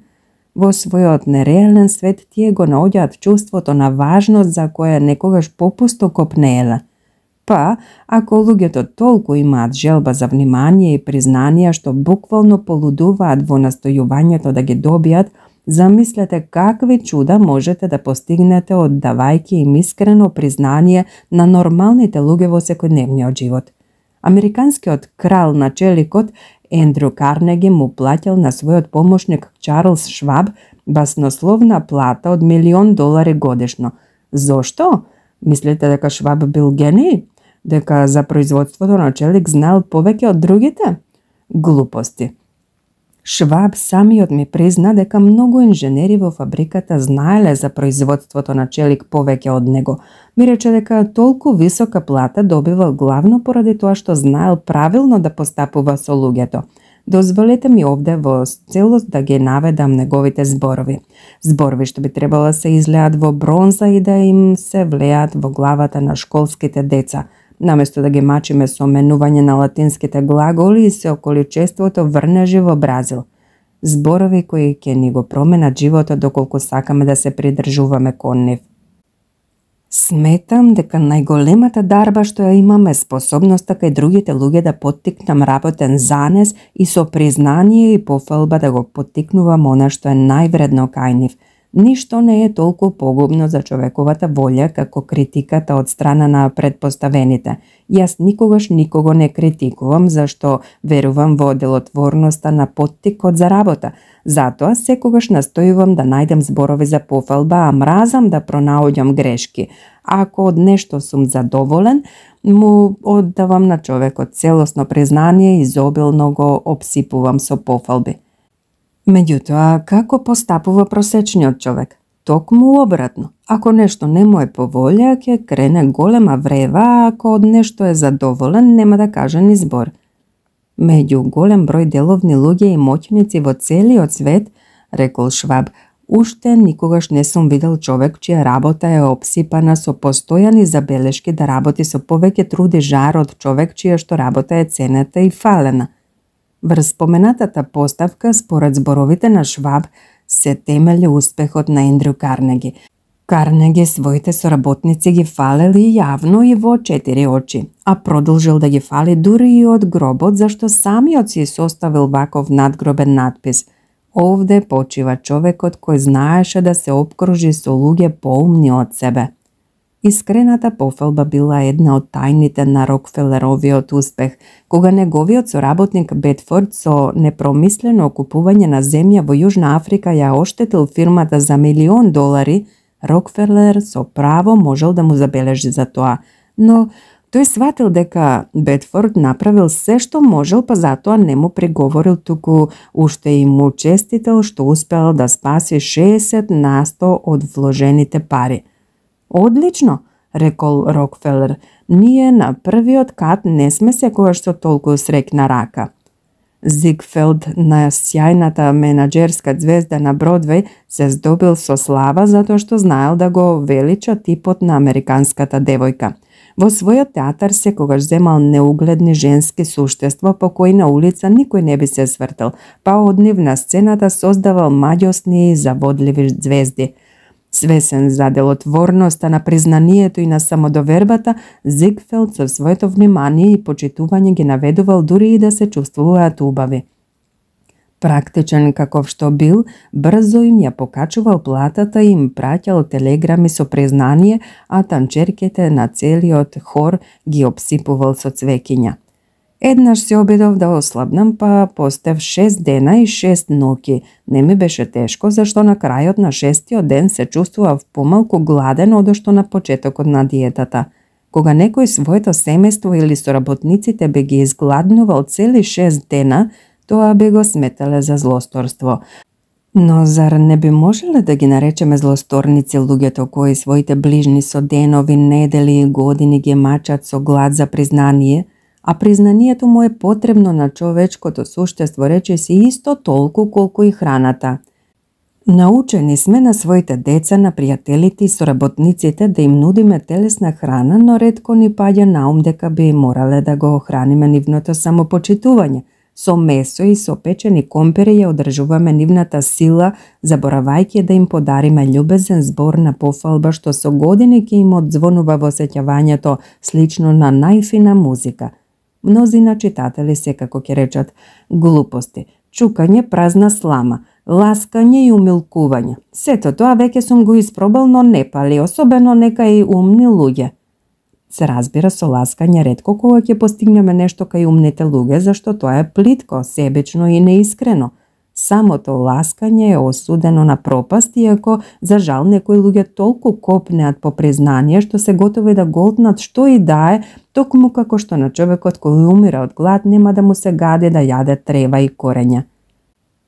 Зошто, на пример, браќата Мондивани ги освојувале срцата на толку жени?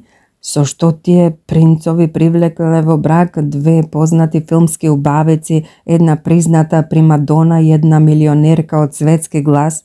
Еве како им одговори на тоа прашање Пола Негри, голема уметница и добар познавач на машката природа.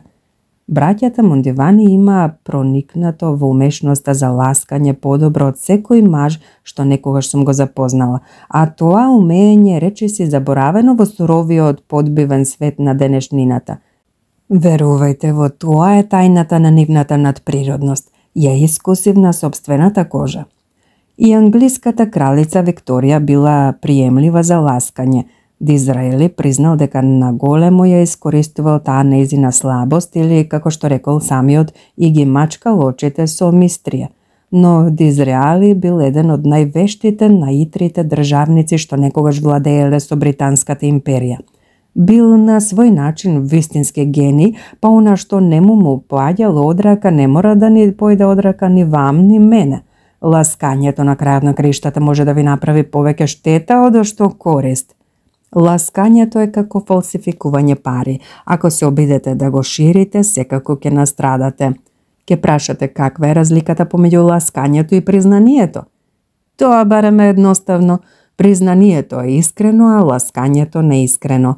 Признанието извира од срцето, а ласкањето од јазикот. Признанието е несебично, ласкањето е себично. Додека на првото сите му се восхитуваат, второто сите го презираат. Познатата изрека вели: не плаши се од пријателот кој те напаѓа, туку од пријателот кој ти ласка.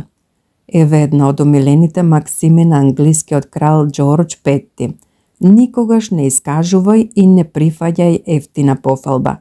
А ласкањето е токму тоа, ефтина пофалба. Или според една друга дефиниција, да ласкаш значи да му го зборуваш на друг човек токму она што самиот си го мисли за себе си. Затоа не мислете дека ви препорачувам умилкување. Никако. Кога умешноста за живење би се состоела од ласкање, секој лесно би можел да стане мајстор во меѓучовечките односи. Ако не сме зафатени со помна работа, сите ние поминуваме 90% од слободното време размислувајќи за себе си. Ако само мал дел од тоа време посветиме на размислувањето за добрите карактеристики на другите луѓе, нема да ни биде потребно да прибегнуваме кон ласкави зборови кои се толку ефтини и неискрени што секој умен ќе ги прочита и пред да ги изговориме до крај. Емерсон рекол: секој човек што ќе го запознаам на некој начин е повреден од мене поради тоа што од секого по нешто научувам. Ако тоа важело за Емерсон, зошто не би важело за мене и за вас? Да престанеме да мислиме само на собствените постигнувања и желби, да се обидуваме добро, да промислуваме во што се другите подобри од нас. Тогаш ќе заборавиме на ласкањето, па на своите ближни ќе можеме да им оддаваме честно и искрено признание. Ако бидеме како Шваб, воздржани во забелешките, дарежливи со искрена пофалба, луѓето ќе ги ценат нашите зборови и ќе се сеќаваат на нив цел живот и тогаш кога ние сосем ќе ги заборавиме. Ако знаете да ја примените оваа порака, целиот свет ќе биде ваш. Ако не, ќе останете сами. Ќе ви кажам нешто за себе си. Радо се занимавам со речен риболов, а меѓу своите најомилени јадења ги вброилам јагодите со павлака. Меѓутоа, на рибите не име до јагодите, тие повеќе ги сакаат црвите. Затоа, кога одам да ловам риба, не ставам на јадицата јагоди со павлака, туку се приспособувам кон вкусот на рибите и им давам мушички или црви. Зошто тоа едноставно правило за приспособување кон вкусот на другите не би го применили и на луѓето ако сакаме да ја освоиме нивната наклоност. Кога го прашале англискиот државник Лојд Џорџ како му успеело да остане на власт долго откако другите водачи од Првата светска војна Вилсон, Орландо, Клемансо паднале во заборав, одговорил дека за тоа навистина треба да му заблагодари на правилото кон кое се придржувал секогаш, а кое гласи: стави на јадицата мамка која ќе одговара на вкусот на рибата. Бесмислено и смешно е да се зборува за она што вие го сакате, иако вас тоа секако многу ве интересира. Имајте на ум дека на другите луѓе тоа може да им биде сосем неинтересно. А бидејќи сите сме луѓе од крв и месо, секого најмногу го интересира она што него лично го привлекува, кон што како единка се стреми. Затоа, единствениот начин да го привлечеме човекот се состои во тоа да разговараме со него за она што го сака и да му покажеме како ќе може најдобро да ги задоволи своите желби. Значи, ако сакате да ги наведете луѓето на соработка, придржувајте се кон наведеното правило. Например, ако се противите на пушењето на синот, немојте да му држите проповеди, немојте да му раскажувате дека сакате да ги остави цигарите. Подобро речете му дека пушењето секако ќе ги намали неговите видни резултати на фудбалското поле или во трчањето на 100 метри. Споменатото правило важи како за децата и за возрастните, така и за животните. Еве ви пример. Емерсон со синот еден ден се обидувал да го втера телето во шталата. Не мислејќи на телето и на неговите моментални желби, ја направиле вообичаената грешка. Со сила сакале да извршат својата волја. Синот го влечел телето, а Емерсон го туркал одзади. Телето пак тврдоглаво останувало на своето, не сакало да го истераат од ливадата. Гледајќи ја таа гледка, на помош им дошла едноставна селска девојка која навистина не знаела да пишува мудри книги ни расправи, но почувствувала што сака телето. Со нежно, речиси мајчинско движење, му пикнала прст во устата и телето, цицајќи го прстот на девојката, мирно и задоволно влегла во шталата. Се што некогаш сте правеле во животот, сте го правеле затоа што сте сакале нешто да постигнете. Дури тогаш кога за Црвен крст сте подариле $100, никако не сте одстапиле од тоа правило. Сте дале пари за Црвен крст зашто сте сакале да им помогнете на луѓето, зашто сте сакале да извршите најсебично дело што заслужува пофалба. Но ако при тој чин не ви било до задоволување на собствените морални чувства, никогаш не би ги дале парите од раце. Да ви било повеќе до парите од што до споменатото чувство, ќе сте ги задржале. Можно се разбира дека ви било срам да ја одбиете молбата за парична помош или пред луѓето и пред деловните пријатели не сте се осмелиле да го сторите тоа од страв да не ви забележат. Како и да е, парите сте ги дале само затоа што сте сакале со тоа да постигнете нешто. Еве што вели Хари А. Оверстрит во својата прониклива книга за човековото однесување. Сите наши акти произлегуваат од она кон што ние во суштина се стремиме, па најдобриот совет што можете да им го дадете на оние што сакаат да влијаат врз луѓето е овој. Прво поттикни ја кај ближниот желбата за дејствување. Ако го постигнеш тоа, целиот свет ќе биде со тебе, ако не, ќе останеш сам. Ендрю Карнеги, кој на крајот на животот за добротворни цели разделил $365 милиони, го почнал својот животен пат како сиромашно момче со плата од 2 цента на час. Иако имал само 4 одделенија основно училиште, младиот шкотланѓанец рано научил дека е најлесно да се придобијат луѓето за работа ако ги почитуваме нивните желби и потреби.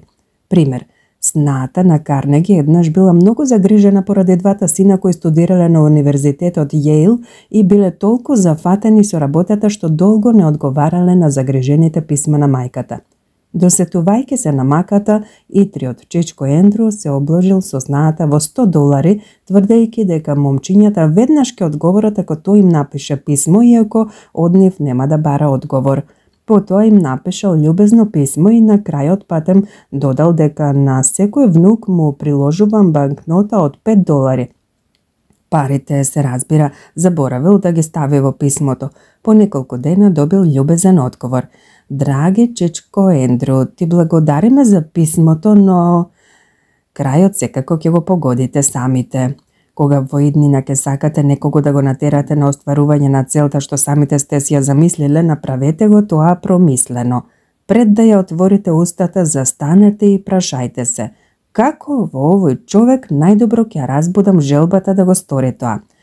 Тоа навидом неважно прашање често ќе ви заштеди јалови толкувања на сопствените желби. За своите 20 вечерни предавања во текот на годината долго време ја најмував големата сала за играње на еден њујоршки хотел.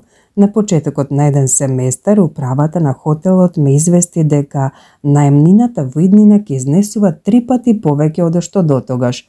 Известувањето дојде откако влезниците со цената веќе беа испечатени и пратени, а огласите беа веќе објавени во весниците. Тројно поголема наемнина, се разбира, не сакав да платам, но знаев дека нема да постигнам ништо ако и расправам на управата на хотелот за тоа што јас сакам. Знаев дека управата ја интересираат само интересите на хотелот. Затоа, по неколку дена отидов да го посетам директорот на хотелот. Вашето писмо ме изненади, му реков, но не ви забележувам за него. Да бе во ваша кожа секако и самиот ќе го напишев. Како директор, вие морате да мислите на интересите на хотелот, инаку не ќе бевте добар директор. Ви предлагам да земете лист хартија и да ги запишеме сите предности и недостатоци што би можело да ви ги донесе зголемувањето на наемнината. Потоа, зедов лист хартија, го разделив на 2 дела и на врвот на првиот дел напишав предности, а во другиот недостатоци. Под предности прво запишав слободна сала за играње. Јасно е дека салата ќе може да ја најмувате за игранки и седници, реков. Тоа е голема предност зашто таквите работи ќе ви донесат повеќе пари од што моите предавања, особено во сезона. Да промислиме сега за недостатоците. Наместо од мене да добиете 3 пати поголема наемнина, вие сосема ќе изгубите, зашто не можам да ви платам колку што барате, па ќе морам да побарам други простори. Освен тоа, имајте на ум уште нешто. Моите предавања привлекуваат во вашиот хотел стотици културни образовани луѓе, што за вас е голема реклама, нели? Всушност, кога на огласување на хотелот во весниците би потрошиле $5,000, не би можеле да привлечете во хотелот толку луѓе колку што ви носам јас на предавањата. А ќе признаете дека на хотелот тоа нешто му значи? Додека зборував така, ги запишав споменатите 2 недостатока, му ја подадов хартијата на директорот и го замолив уште еднаш убаво да размисли за предностите и недостатоците и по неколку дена да ми одговори што решил. Одговорот го добив уште идното утро. Управата на хотелот ми јави дека наемнината ќе биде зголемена за 50% наместо за дотогашните 300%. Запомнете дека постигнав смалување на наемнината без да споменам со ниеден збор што сакам. Цело време зборував само за интересите на управата и за начинот на кој таа би можела да ги оствари своите желби. А што ќе постигнев ако се однесував во наводници природно и човечки? Да речеме да влета во канцеларијата на директорот и да му речев: како ви паднало на ум да ја зголемите наемнината за 300%, кога и самите знаете дека влезниците се веќе пратени, а огласите во весниците се објавени? 300%? Смешно. Несериозно, ни на крај памет не ми паѓа да ви платам. Што ќе се случеше? Ке дојдеше до расправја, ке пламнеше кавга, вие знаете како завршуваат кавгите, дури да се обидев да го уверам директорот дека нема право, сигурен сум дека тој поради гордоста немаше да попушти. Да се знае да се постапува со луѓето е големо умење, а еден од најдобрите совети за спроведување на тоа умење ни дал Хенри Форд со овие зборови. Тоа се состои во способноста да го согледаме ставот на другиот човек и да успееме да ги разгледаме работите од неговото стојалиште како од свое собствено. Ова правило е толку едноставно и толку јасно што секој умен човек би морал да ја свати неговата вредност и да се однесува во согласност со него. Меѓутоа, во животот повеќето луѓе просто не се обзираат на него. Пример? И самите лесно ќе го најдете ако ги погледнете писмата што секое утро ве чекаат на масата. Ке сватите дека луѓето што ги пишуваат постојано го кршат овој основен принцип на здравиот разум. Ке ви го наведам само директорот на радиопрограмата на една рекламна агенција, чии што филијали се расфрлени по целиот американски континент. Писмото е пратено до директорите на локалните радиостаници во целата земја. Во заградите по секоја одломка давам соодветен коментар. Драг господине Икс, нашата рекламна агенција би сакала да го задржи водечкото место на полето на радиоогласувањето. Коментар во заграда. Баш ми е гајле што би сакала вашата агенција. Доста ми се и собствените проблеми. Банката ми извести дека ми истекува хипотеката за куќата, вошки ми ја уништуваат градината, акциите на берзата паѓаат како луди, изутрина задоцнив на работа, а покрај сето тоа дознавам од лекарот дека имам покачен притисок и нефритис. А сега, само што стапнав со нога во канцеларијата, го наоѓам писмото на некаква смешна агенција која на големо звоно ми препорачува што би и се сакало. Глупости. Кога тој тип би знаел колку лоша реклама постигнува со ова писмо, би престанал да се занимава со огласување и би одел да одгледува овци. Продолжение на писмото. Огласите што ги праќаме во етерот представуваат столб на целокупната радиомрежа. Времето на емитување на нашите огласи веќе со години е значително подолго од времето на која и да било друга рекламна агенција. Во заграда. Значи дека имате пари и дека сте главни. Многу ми е грижа за вас, дури да сте помоќни од General Motors, General Electric и Pentagon заедно. Да имате барем малку сол во главата, ќе сватевте дека мене ми е до мојата радиостаница, а не до вашата. Од тоа ваше надуено расфрлање добиваме само чувство на помала вредност. Продолжение на писмото. Желба ни е на странките да им ги дадеме најновите информации за можностите на радиогласувањето. Во заграда. Ама немојте, вие го сакате тоа. Вие. Гајле ми е што сакате вие или кој да е било друг. Сватете дека мене ми е до она што јас го сакам, а за тоа во вашето писмо нема ни збор. Продолжение на писмото. Затоа секоја недела известувајте не за можното време за емитување и признајте ни ја предноста пред другите рекламни агенции. Наведете ги сите подробности кои ќе ни овозможат кај вас да го резервираме најпогодното време за емитување. Во заграда. Да ви ја признаеме предноста? На вистина сте дрски. Прво со фалбаџиството ме терате да се чувствувам помалку вреден, а потоа барате од мене да ви ја признаам предноста. Сте можеле барем учтиво да ме замолите. Продолжение на писмото. Итен одговор на ова писмо со податоците за вашите моментални планови би бил обострано корисен. Во заграда. Глупак. Ми праќа писмо шапирографирано на ефтина хартија, циркулар што го растурил низ земјата како есенски лисија и уште има толкава дрскост кога ме мачат стотина собствени грижи да бара од мене својрачна потврда за прием на овој безобразен циркулар. И тоа брзо? И знае ли тој дека и јас имам работа преку глава, дека и јас сум некој нешто и со какво право тој ми наредува да му пишам? Вели дека тоа ќе ни биде обострано корисно. Најпосле сепак еден збор со кој ги споменал моите интереси, иако не ми е баш јасно каква полза јас ќе извлечам од тоа. Продолжение на писмото. Со почит Н.Н., директор на рекламната радиопрограма. ПС. Верувам дека ќе ве интересира приложенава статија од Blankville Journal и дека можеби ќе можете да ја употребите како материјал за радиоемисии. Во заграда. Најпосле сепак нешто што мене би можело да ми помогне. Зошто тоа не ми го споменал на почетокот на писмото? Но каква корист би имало тоа? Човек кој се занимава со реклама и кој е во состојба да напише вакво писмо, очигледно нема многу сол во главата. На таквиот треба да му се прати цијан калиум, а не одговор со податоци за нашите слободни термини. Затворена заграда.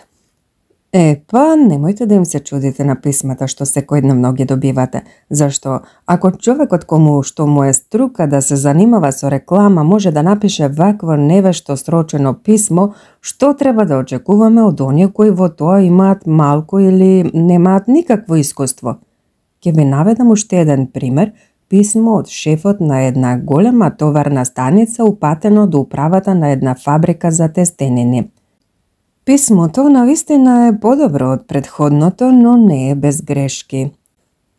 Почитувани господа, работата на нашето одделение за праќање на стока е многу отежната поради тоа што најголем дел од стоката пристигнува во доцните попладневни часови. Последиците се многубројни. мешаница и претрупаност на слободниот простор, прекувремена работа на нашите службеници, неможност за брзо истоварување на камионите, а понекогаш дури и застој на праќањето на стоката. Вашите камиони на 10. октомври ни донесоа товар од 510 сандаци дури во 16:20 часот. Ве молиме да ни помогнете во отстранувањето на несаканите последици за кои е виновно доцното доставување на стоката. Можеби би можеле да се потрудите во деновите кога имате повеќе товар, како што беше случај на погоре наведениот датум, да ги праќате камионите порано попладне или да дел од товарот да донесете во текот на предпладнето. На тој начин би можеле да ви осигураме побрз истовар на камионите и итно праќање на стоката. Со почит НН, шеф на станицата. Кога Едвард Вермилен, шеф на експедицијата во фабриката, го прочитал наведеното писмо, ми го прати со ваков коментар. Ова писмо имаше спротивен ефект од оно што праќачот сакаше да го постигне. На самиот почеток на писмото, шефот на станицата зборува за тешкотиите на одделението за праќање на стоката, кои нас, воопштено зборувајќи, не интересираат. Потоа бара да им помогнеме, без да размислува за тоа дали нам тоа би ни било згодно или не, и дури на крајот од писмото ги споменува нашите интереси, побрзо истоварување на камионите и итно праќање на стоката. Со други зборови, зборувајќи главно за сопствените интереси на прилично непомирлив начин, тој не поттикнува на отпор на место на соработка. Да се обидиме да видиме дали наведено во писмо би можело подобро да се состави, тоест да се напише без многу зборови за собствените тешкоти, да се обидиме според советот на Хенри Форд, да го согледаме становиштето на другиот човек, да ги разгледаме работите од негова гледна точка како од собствената. Ви предлагам верзија која секако не мора да биде најдобра, но која е сепак подобра од првата. Драг господине Вермилен, вашата фабрика веќе цели 14 години е наш добар муштерија. Мило ни е што толку долго и успешно соработуваме со вас, па би сакале нашите услуги секогаш да бидат брзи и ефикасни. За жал мораме да ви кажеме дека тоа никако не ќе ни биде можно ако вашите камиони донесуваат големи количества товар во доцните попладневни часови, како што се случи на 10. октомври. Имено, многу други муштери ни праќаат стока доцна попладне па доаѓа до застој. Не стигнуваме навреме да ги истовариме камионите, што понекогаш дури е причина за значително задоцнување во праќањето на стоката. Со желба да ве поштедиме од несакани приговори за бавноста на праќањето, ве молиме да ни ги праќате камионите со стока што порано во текот на попладнето, се разбира, секогаш кога тоа ќе ви биде можно. На тој начин вашите камиони не ќе мораат ни момент да чекаат, стоката ќе биде веднаш пратена на одреденото место, а нашите работници ќе се враќаат дома на време за да можат во мир да уживаат во вечерата од вкусните стенини што ги произведува вашата ценета фабрика. Ве молиме ова писмо да не го сватите како обвинување од наша страна, ниту како обид да ви делиме лекции. За него не поттикна единствено желбата и натаму успешно да соработуваме. Верувајте дека и во иднина, без оглед на времето на пристигнување на вашите пратки, со радост ќе правиме се за што побрзо да ги доставиме. Знам дека имате многу работа, па ве молам да не се трудите да одговорите на ова писмо. Искрено ваши, НН, шеф на станицата. На светов постојат илјадници трговци што ги излижале праговите на фирмите барајки подобра работа. Причината за нивниот делован неуспех лежи во неправилниот пристап кон работата, во тоа што не знаат да се соживеат со проблемите на своите можни купувачи. Тие не сваќаат дека човекот всушност не сака другите да му продаваат предмети, тој сака самиот да го купи она што му е потребно. А добар трговец е оној кој умее на купувачот да му покаже на кој начин понудената стока ќе ги реши неговите проблеми. На таквиот трговец не му е потребно да продава, купувачот од него сам купува. Да се гледа својата стока или понуда со очите на купувачот, Тоа е тајна која не ја знаат или ја занемаруваат голем број трговци и луѓе од разни други професии. Јас, например, живеам во Форест Хил, мала њујоршка општина која се состои главно од приватни семејни куќи. Еден ден, додека брзав на автобус, сретнав трговец со недвижности кој веќе со години се занимава со купување и продажба на семејните куќи во тој крај. Во неврзан разговор го прашав дали знае дали мојата куќа е градена од метални гредички или шуплива тула. Не знаеше да ми одговори, туку ме советуваше да се јавам во општинското градежно друштво и да ги прашам нив. Следното утро добив од него писмо. Мислите дека ми напиша за она што го дознал во врска со мојата куќа? За она што мене ме интересираше? Се лажете. Во писмото ми го повтори она што ми го рече еден ден порано, а потоа ме праша дали би сакал да му ја препуштам грижата околу осигурувањето на куќата, се разбира со парична награда. Значи, не му беше важно да ми помогне. Единственото нешто што го интересираше беше да си помогне себе си. Еве го примерот на еден лекар, прочуен филаделфиски специјалист за болести на носот и грлото. Пред да ми ги погледне крајниците ме праша што работам. Не го интересираше големината на моите крајници, туку тежината на моето портмоне. Главната негова грижа се состоеше во тоа да заработи што повеќе пари, а не да му помогне на пациентот. Затоа од мене не заработи ни цент. Се свртев и заминав, не криејќи го презирот кон таквиот лекар. Светот е препон со грабливци и себични луѓе, затоа ретките единки кои несебично се обидуваат да им помогнат на другите имаат малку конкуренти и многу успех. Овде Д. Јанг има речено: човек кој знае да се стави во кожата на другите луѓе и да ги гледа работите со нивни очи, не треба да се грижи за сопствената иднина. Ако читањето на оваа книга ве поттикнало да се обидете да размислувате од становиштето на другите луѓе и да ги гледате работите со нивните очи, сметам дека сте направиле чекор напред кој може да значи пресвртница во вашиот личен и деловен живот. Има многу млади луѓе на светов кои во текот на школувањето учат да ги читаат Вергилиевите стихови и да ги откриваат тајните на висшата математика без некогаш да проникнат во тајната на сопствената природа. Се сеќавам на курсот посветен на вештината на говорништвото што го држа веднаш на група млади луѓе кои што току беа завршиле виша школа и се надеваа да се вработат во фабриката за климатизациони уреди во Њујорк. Еден од нив сакаше да ги убеди другите да играат со него кошарка во школската гимнастичка сала. Случајно наидов кога ги наговараше од прилика со овие зборови. Момци, би сакал да играте со мене кошарка? Ја сакам кошарката, но кога и да одам во сала, никогаш нема доволно играчи. Пред некој ден неколкумина трчавме по топката, па на крајот заработив модрица под окото. Утре морате да дојдете со мене, момци. Ја обожавам кошарката. Младиот човек при тоа не ни помислуваше на интересите на своите другари. Зошто би оделе тие во некоја гимнастичка сала во која не влегува никој жив, па дури да заработат и модрица под окото? Дали мислите дека сепак можеш да ги загрее за тој спорт така што ќе им покажеше какви користи ќе имаат од него? Секако, можеше да им рече дека неколкуте часови поминати во движење оживуваат циркулацијата на крвта, го поттикнуваат апетитот, ги зголемуваат умствените активности и нудат одлична забава. Тогаш секако ќе ги придобиеше за доаѓање во салата. Прво поттикни ја кај ближниот желбата за дејствување, рекол Хенри Оверстрит. Ако го постигнеш тоа, целиот свет ќе биде со тебе. Ако не, ќе останеш сам. Еден од посетителите на мојот курс еднаш имал незгода со детето. Момчето било многу слабо и секогаш одбивало да јаде. Родителите се труделе на сите можни начини, се служеле со сите вообичаени методи, непрекинато го карале и му приговарале. Мама сака да ја изедеш супата, тато сака да станеш голем и силно момче.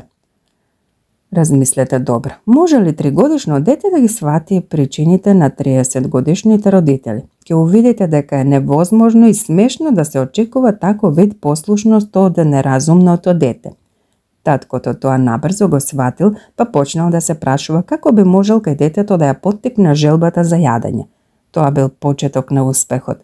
Детето имало трицикл со кој уживало да се вози по мирниот тротоар пред куќата. Во истата улица живеело малку постаро дете, ѓаволчено, кое му било забавно на помалото дете да му го зема трициклот и самото да се вози на него. Не морам да ви кажам дека доаѓало до кавга и плачење, па мајката на детето морала постојано да истерува правдата. Не ви е потребна досетливоста на Шерлок Холмс за да се сетите што всушност сакало помладото дете. Неговата гордост, бесот и желбата за чувството на важност го терале кон желбата за одмазда над посилниот непријател.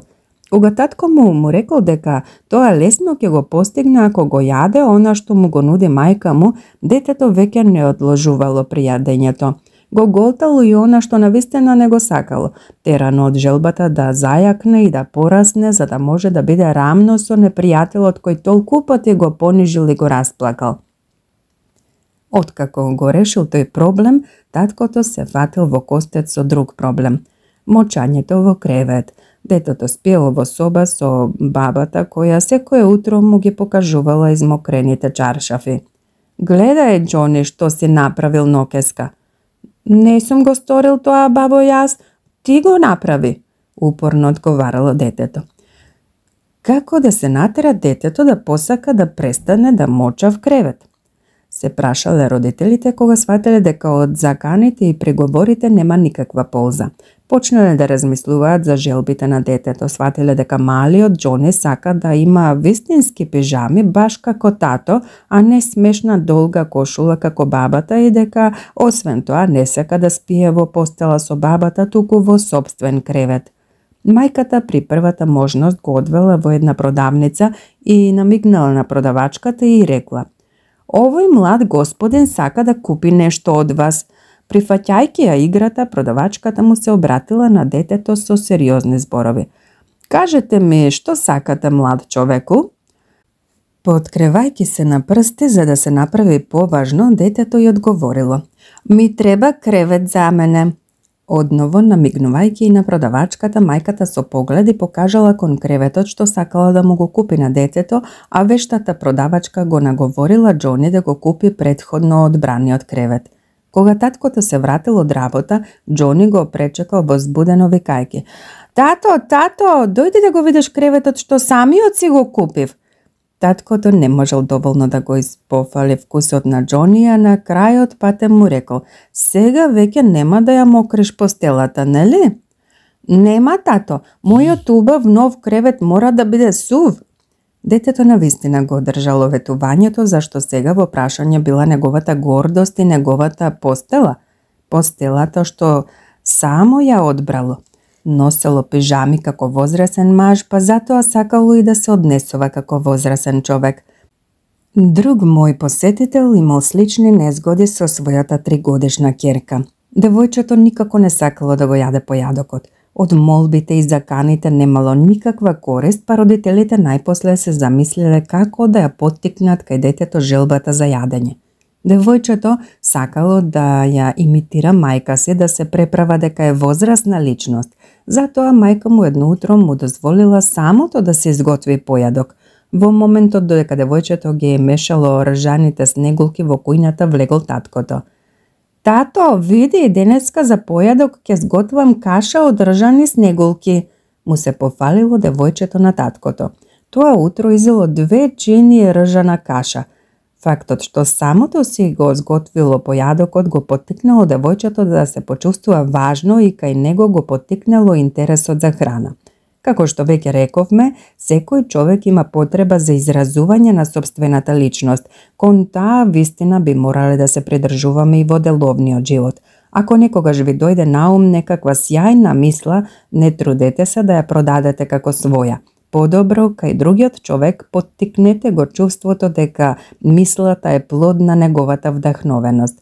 Тогаш тој радо ќе ја прифати вашата мисла, ќе ја негува како сопствена и ќе го направи со неа она што го направило 3-годишното девојченце со своите снегулки од рж, ќе се храни со неа без никаков отпор. Би сакал трет пат да ви ја споменам Оверстритовата мисла. Прво поттикни кај ближниот желбата за дејствување, Ако го постигнеш тоа, целиот свет ќе биде со тебе. Ако не, ќе останеш сам. 9 совети што ќе ви помогнат од оваа книга да извлечете што повеќе полза. Прво, ако навистина искрено сакате оваа книга корисно да ви послужи, ќе морате да се придржувате кон едно важно правило. Без него, целиот ваш труд ќе остане залуден, додека со него ќе постигнете чуда. Ме прашувате какво е тоа чудесно правило. Еве го. Не земајте враце оваа книга ако не чувствувате длабока и искрена желба нешто да научите, силна потреба да им станете попријатен на ближните. Како ќе го постигнете тоа? Ако постојано се подсетувате дека тоа ви е неопходно потребно, ако секогаш имате наум дека вашиот однос кон луѓето ќе влијае врз вашата сопствена среќа и врз угледот во општеството. Второ, прелистајте ја внимателно секоја глава пред да ја прочитате, за да добиете увид во темата за која е таа расправа. Принудете се идната глава да ја почнете да ја читате дури откако добро и внимателно сте ја проучиле предходната. Со тоа ќе заштедиме време и ќе постигнеме подобри резултати.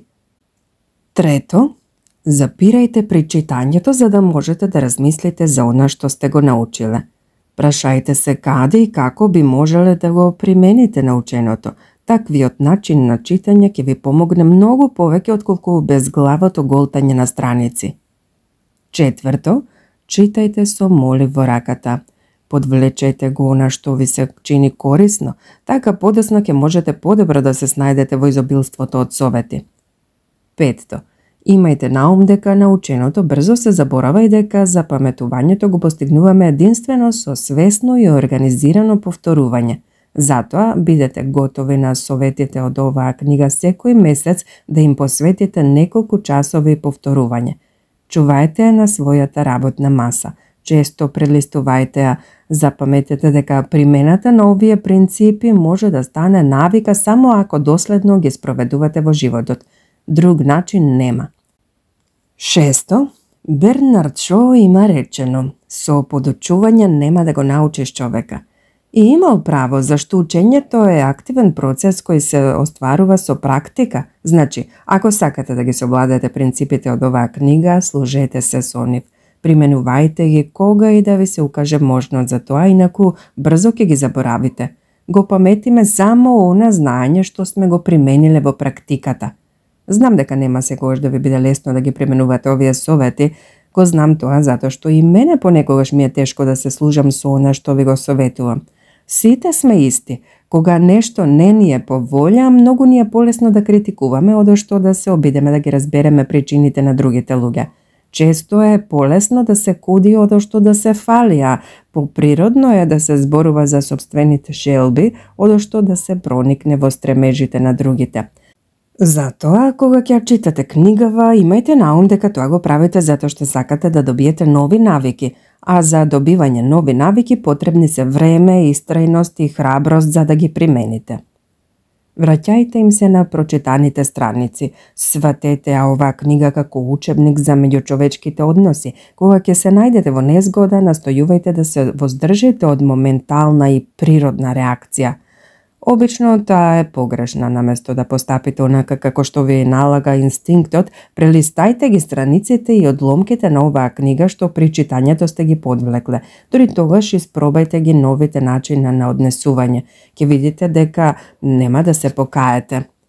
Седмо, претворете го учењето во забава. Замолете го брачниот партнер, детето или најблиските соработници да ве предупредуваат секој пат кога ќе прекршите некој од наведените принципи. Осмо, најдете време за размислување за сопственото однесување, за анализирање на сопствените грешки. На крајот од секоја недела посветете половина час на прашањата како што се овие: какви грешки направив оваа недела? Што ме навело на нив? Како можев подобро да постапам? Какви поуки извлеков од таквото однесување? Тоа ќе ви биде двојно корисно. Прво, затоа што ќе се запознаете себе си и ќе станете свој сопствен учител. Второ, затоа што ќе порасне вашата способност за однесување со луѓето, па најпосле ќе ви премине во навика. 9. На крајот од книгава ќе најдете дневник, тоест неколку празни страници во кои можете да ги запишувате успесите што сте ги постигнале со примената на овие принципи. Ве молам да бидете одредени, запишувајте датуми, имиња и резултати. Водењето дневник ќе ве поттикне кон нови напори и ќе ви послужи како водеч на патот на самовоспитувањето кој воопшто не е лесен.